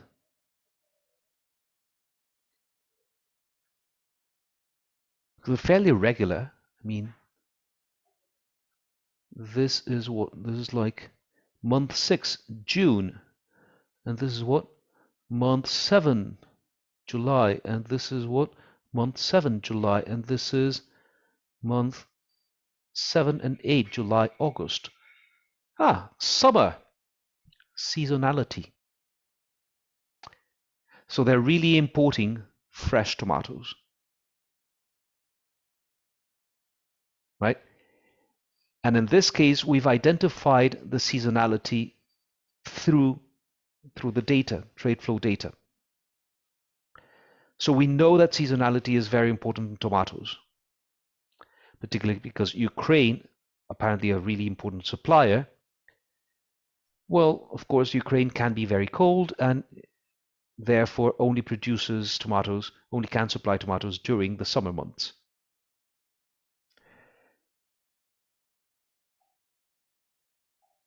And you can also, well, that's no use. But if instead of monthly time series we do yearly time series, then this becomes a lot more interesting. So Ukraine has been growing, Belarus has grown dramatically. Interesting. You guys are not here. Why? We are here. I'm here. We are Well, listening. Yeah, I'm not saying you're not in the room. I'm saying you're not in the graph. Azerbaijan is not in the graph. Ah, Yeah, it's Kyrgyzstan, Moldova, Kazakhstan, Belarus, and Ukraine. Oh, but these are exports. Sorry. See, we're looking at the wrong thing. We're concluding the wrong thing. Now you're looking at the right thing. Yeah. Now we're looking at the right thing. We're looking at imports. And we see that you Azerbaijanis have been selling very, very fast-growing numbers of tomatoes to Russia. Turkey grew and now appears to be dropping. Morocco grew but then drops. China grew and then drops. Belarus, let's go. Yes, Usaf. Imported value. Does this include also tariffs? Okay, Applied let's take a look at quantities. Good question. Okay, and this is what happens with quantities. These dots mean there's no data there, right? So there's something interesting going on. So Turkey was the main supplier and it disappeared or reduced dramatically, whereas you guys have been growing consistently. Yes, peaks and valleys, but that's yellow, that's you, that's Azerbaijan. You have been gaining market share. Yours is a success story in terms of entering the Russian market. Nice. And you can see that your competitors, Turkey and all the other guys, they're not doing as well. So you have to be doing something right in terms of your exports to Russia. And here again, let's take a quick look at the monthly time series. I want to see seasonality because we're looking at seasonality on exports, and that was a mistake.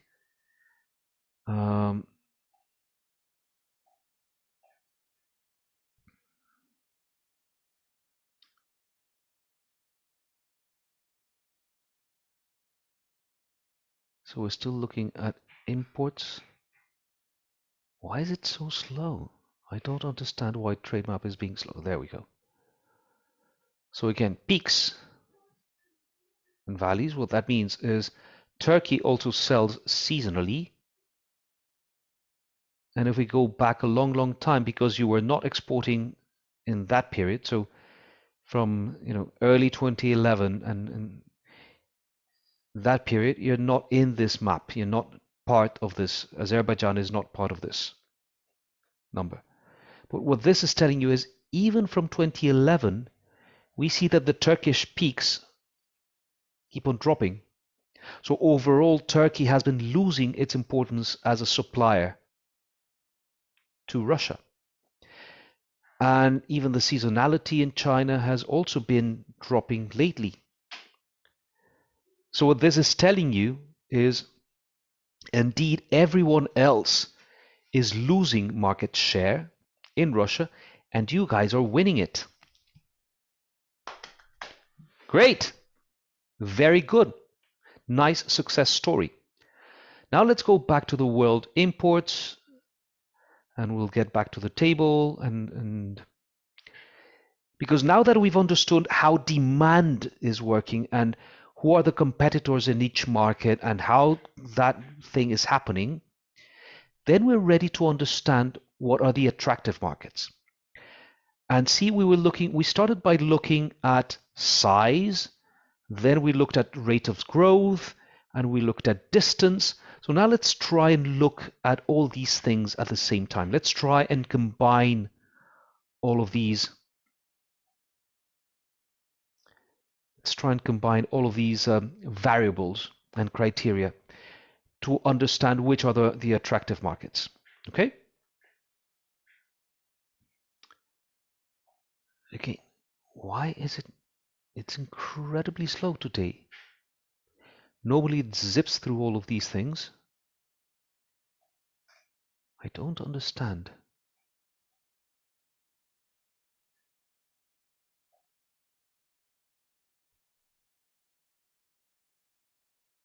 It's got to be something with the server.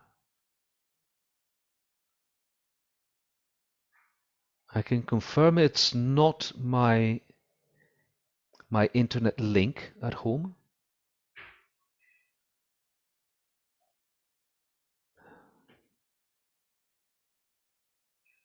Okay, it's acting up. In any case, I wanted to show you, but we'll get there. In the meantime, while we manage to get TradeMap to respond, here we go. I would like to show you how we can consider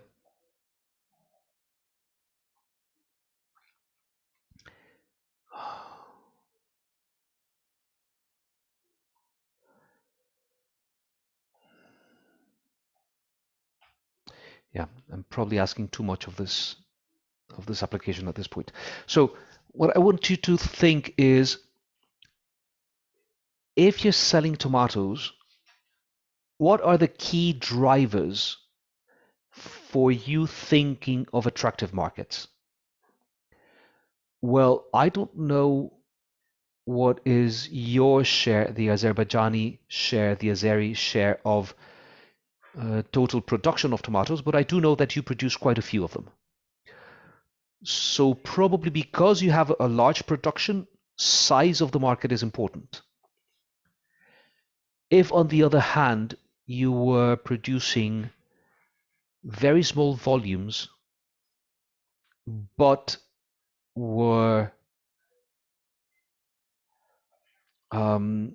interested in exploring new markets for a new product, probably your consideration is more towards rate of growth.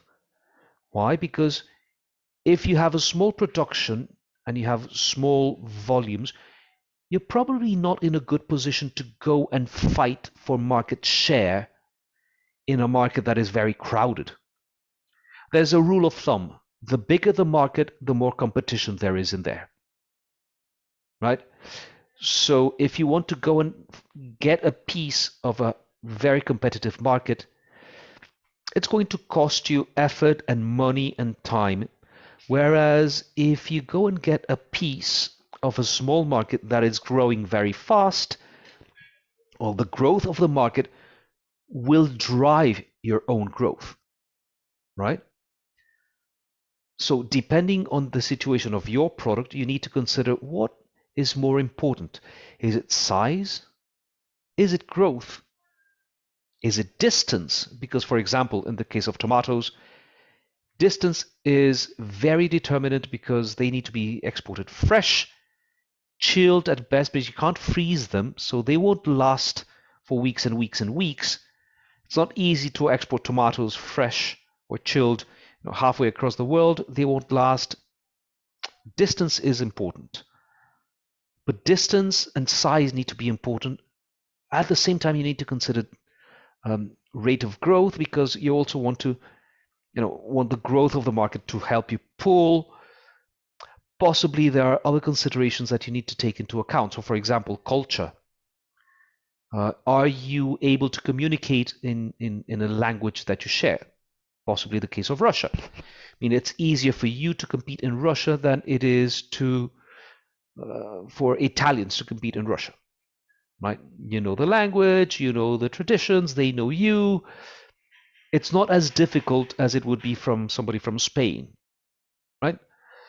So all of these considerations you have to take into account, all of them at the same time, right? And that is why I wanted to consider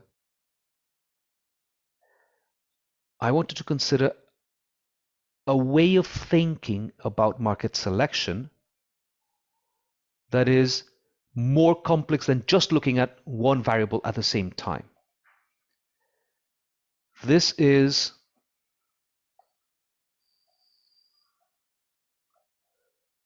what I want to share with you. So this, I'll just zoom through this, because this is just another way of presenting graphically all the stuff that we've seen, right? For tomatoes, the biggest importer is the US, the second is Germany, then France, etc. So yeah, graphs are beautiful. They are easy to understand, but you should definitely use them in writing reports, because they contain a lot of information. This is another calculation that is done. All of these are, by the way, just copied and pasted from TradeMap, so you don't have to calculate anything. You just go and select graphs. This is a comparison of the annual growth of the country's imports in the past 5 years versus the growth in the last year. So is growth accelerating towards the right, or is it not accelerating, or is it even dropping towards the bottom left, right? So if you've got a country like Ukraine, their imports have been growing almost 60% over the past 5 years, and last year they grew above 30%. So they are growing quite fast. Whereas Belgium, over the past 5 years, it's been negative around 7 to 10, and last year it was more than 10%. So that is a market that is shrinking. So maybe if you're considering markets to diversify, maybe you should consider Poland, or, well, the US, or maybe Romania. This is a comparison of concentration versus distance. So concentration on the horizontal axis, distance on the vertical axis. Of course, Canada has a positive trade balance. They export more than they import. They buy from a small number of suppliers, Mexico, which is very far away. Yes, more than 2,000 kilometers away. But Russia is not very concentrated, and they also buy from faraway countries. Whereas US is a lot more concentrated and they buy from countries not very far away. We've seen the numbers. We know that this is basically 85% Mexico. Okay, so this is all fine. I'll skip through these because these are just for you to think about. This is exports of tomatoes from Azerbaijan. Right, so this is, if we go looking at exports from Azerbaijan of tomatoes, what do we see? We see that in blue, we've got the exported value. So these guys are our clients, and our client is basically Russia. Ukraine a little bit, then Kazakhstan, Belarus, and you hardly see any of the others. Our major client is Russia. But interestingly enough, our rate of growth to Russia is high, but our rate of growth to Belarus is huge. Our rate of growth to Belarus is above 150%. And to Kazakhstan, it's also very high, close to 50%. And to the UAE, to Dubai and the United Arab Emirates, it's also very high. And to Qatar. So there's something interesting. We're growing very fast to markets in which we have no real presence. Interesting. So all of these factors, back to this idea, which are the attractive markets? So this is why I'm saying we need to have a screening methodology where we begin from the beginning. We've identified markets where to play, and again, attractive markets are not the large ones necessarily, and we need to define a number of variables to define. And then we will analyze how to get into that market. So how do we screen these markets? We use a decision matrix. A decision matrix is basically a tool to help you decide and establish priorities using criteria that you determine and are explicit. So remember, I discussed size is important, dynamism is important, but less. Distance is very important because tomato has to travel fresh. And then we create this. This is a table I came up with in my own head. This doesn't reflect any specific case. It's just for illustration purposes. That's why I clarify it's a mock market selection decision matrix, just to illustrate the logic of the thinking.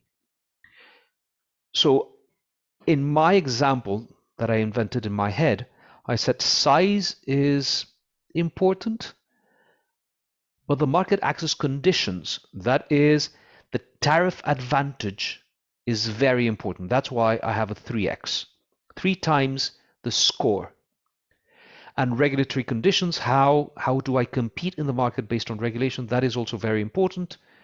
And the same is true with dynamics. In other words, I'm exporting probably a product that is not very important to my production. My production is small, and I want to grow with market, but the market access conditions are very delicate. So I take a look at all these markets, like we did recently in looking at TradeMap, and we allocate scores. So the biggest market has a 5 because it is the biggest. Then the second biggest has a 4, then the 3, then the 2, and the 2. Why? Because biggest size, following biggest, a bit smaller, and these are about the same. So small size. Fine. That's a score. That's the weight of the criterion. That's a score for that variable across the markets. Variable 2, dynamics, dynamism. How fast is it growing? Market 2 doesn't grow too fast, so it's a 2. Market 2 is growing a bit strongly, but not fantastic, but strongly. That's a 4. Market 3 is growing really fast, so that's a 5. Market 4, not great. Market 3, 5, a bit better. So I allocate scores. The criterion is important, so I multiply the scores by 2, and I get the value. Right? That's the score for that criterion, for that country. And so across all different variables. Mind you, I have established an etc. variable here. That etc. in this case could be cultural proximity, historical links, could be, I don't know, existence of networks, the fact that I know people in that market already, so I can access the market easily, other things. So I put all my scores, I multiply, and come to a total score. The specific value of the score, the total, is not very important. What is important is the comparison. So if I only look at size, market 1 is the biggest, therefore it's the most interesting. But if I combine all of the different variables, it just so happens that market 3 comes out on top. Why? Because it's got the best dynamics and really good regulatory and market access conditions. Yes, Malik. Sorry for interruption. No, please go ahead. Where do you get this second variable? I mean, first one is the rank of the variable, for example, yes, size. It's a score I allocate. Yes, I give the score. And second one, which you multiply 1 or 2 or 3. Where do you get this? I mean, do you write? I also yourself? allocated it. I also determined. You allocate the weight because you say that these are important things. So as in the case of tomatoes, we said distance is very important. Mm-hmm. Right? So distance, let's give it a 2 times. Mm-hmm. And size is also important, so let's give it 2 times. In fact, distance is even more important than size. Let's give distance 3 times. So distance is 3 times, size is 2 times, and the other things, we'll leave them at 1. You do it by yourself. Oh yeah, absolutely. Okay.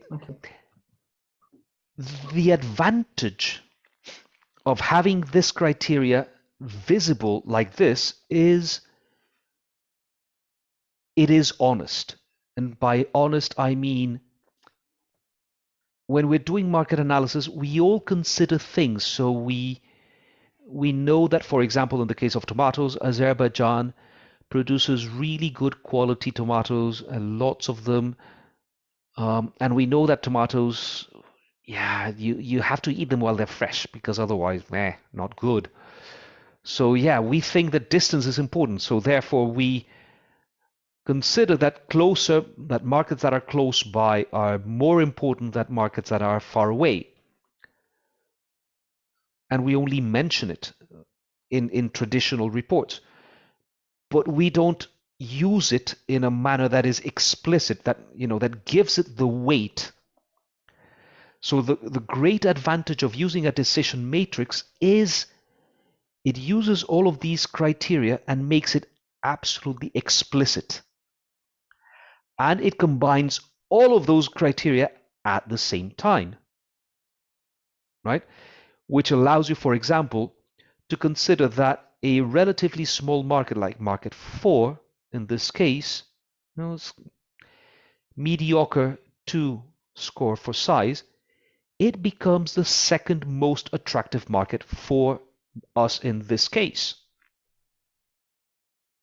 Right? Why?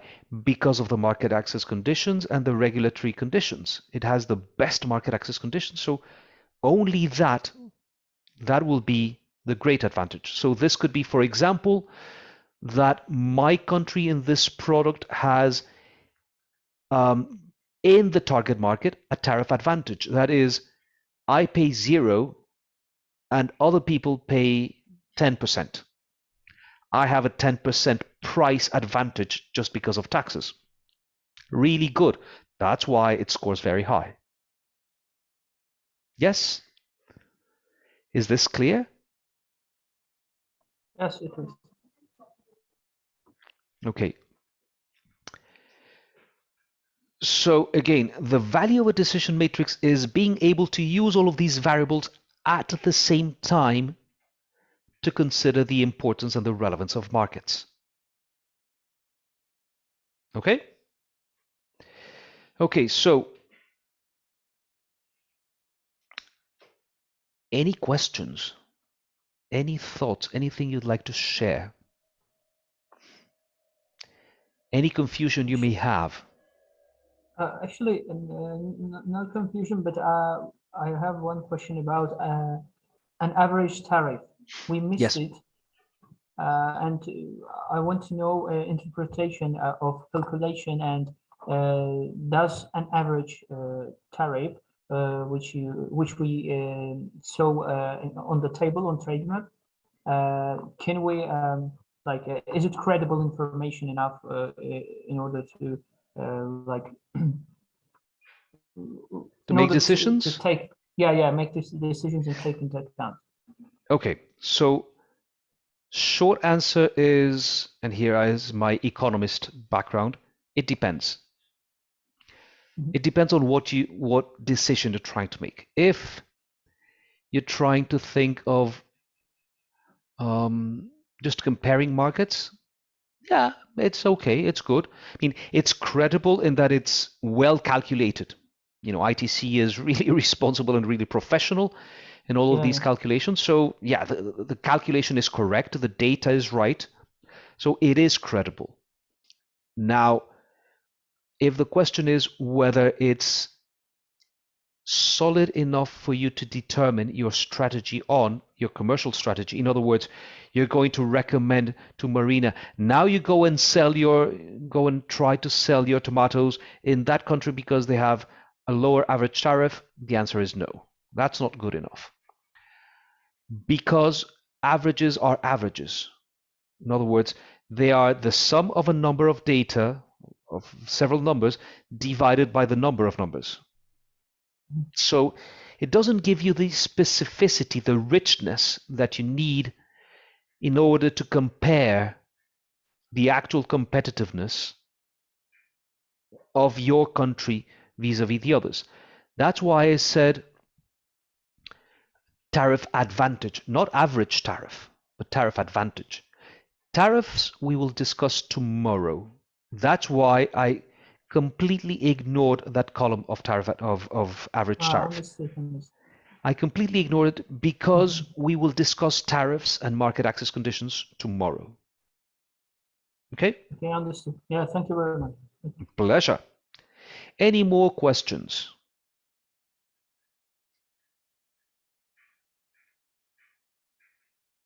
Any more thoughts? Things you'd like to share?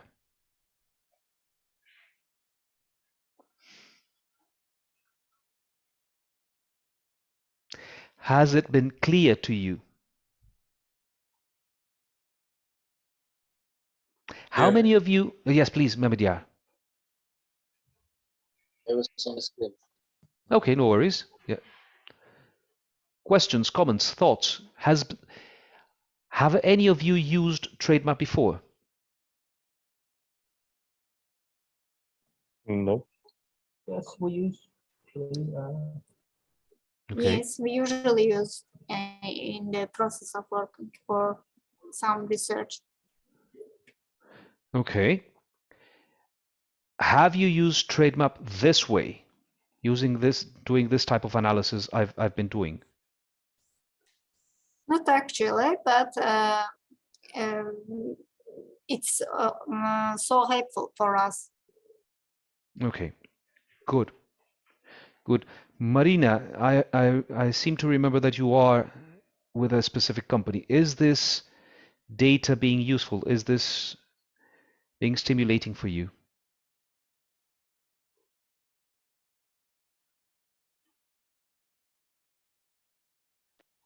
No, I didn't use trade map. It's first for me. Okay. Sorry, I It's something forgot. new for me. Sorry, you said it's something new?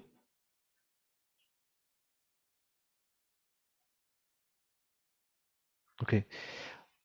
I know somebody else mentioned that they work with a company, but I completely forgot who it was. I don't know if it was Irlan or Vusal or who else. Sorry. Or I He's not here. Sami Baharchi from AHEC, from Max Company. okay. Okay. Yep. So the reason I'm asking whether you have comments or thoughts or questions or doubts is because now I want to hand it over to you. Remember, I told you it's nothing, this is nothing if we don't practice. I want you to start practicing. So I would suggest that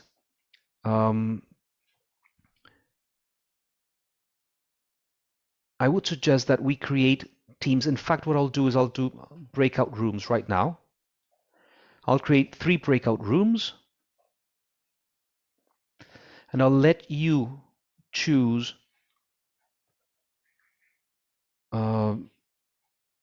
which you want to go to. Let's start by thinking of what products we want to work on. What are the products of interest from Azerbaijan? So I know that there are a couple of companies, that there are a few companies from Azerbaijan working on honey. So there is one group on honey. I know that you are good with, oh, I know you're wonderful with, you produce fantastic apricots. Really, really, really tasty. I enjoyed them very much. So another group will be apricots. And let's think of another group. Let's say, not tomatoes because we've been working on tomatoes, but cherries? What other product do you export or do you want to export more? Hazelnut, we have the capacity, or Okay. cherries as well. Hazelnuts, yes. Our nuts, it's perfect. Maybe blueberry. Okay, let's Try for it. okay, let's change honey into cherries. Now we've got 3 groups. We've got a group for cherries, we've got a group for apricots, and we've got a group for hazelnuts. I want you to choose which group you want to work in, and I want you to go to that group. Can you see the groups? Can you select?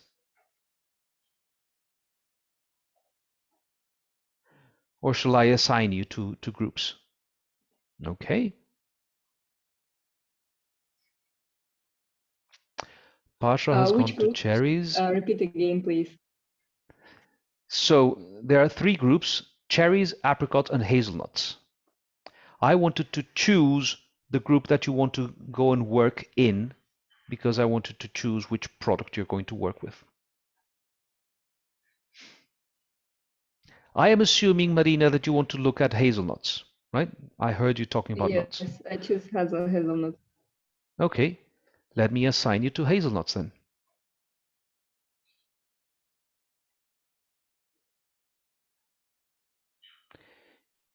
Anybody else? Please select your groups quickly because we need to move to the breakout rooms.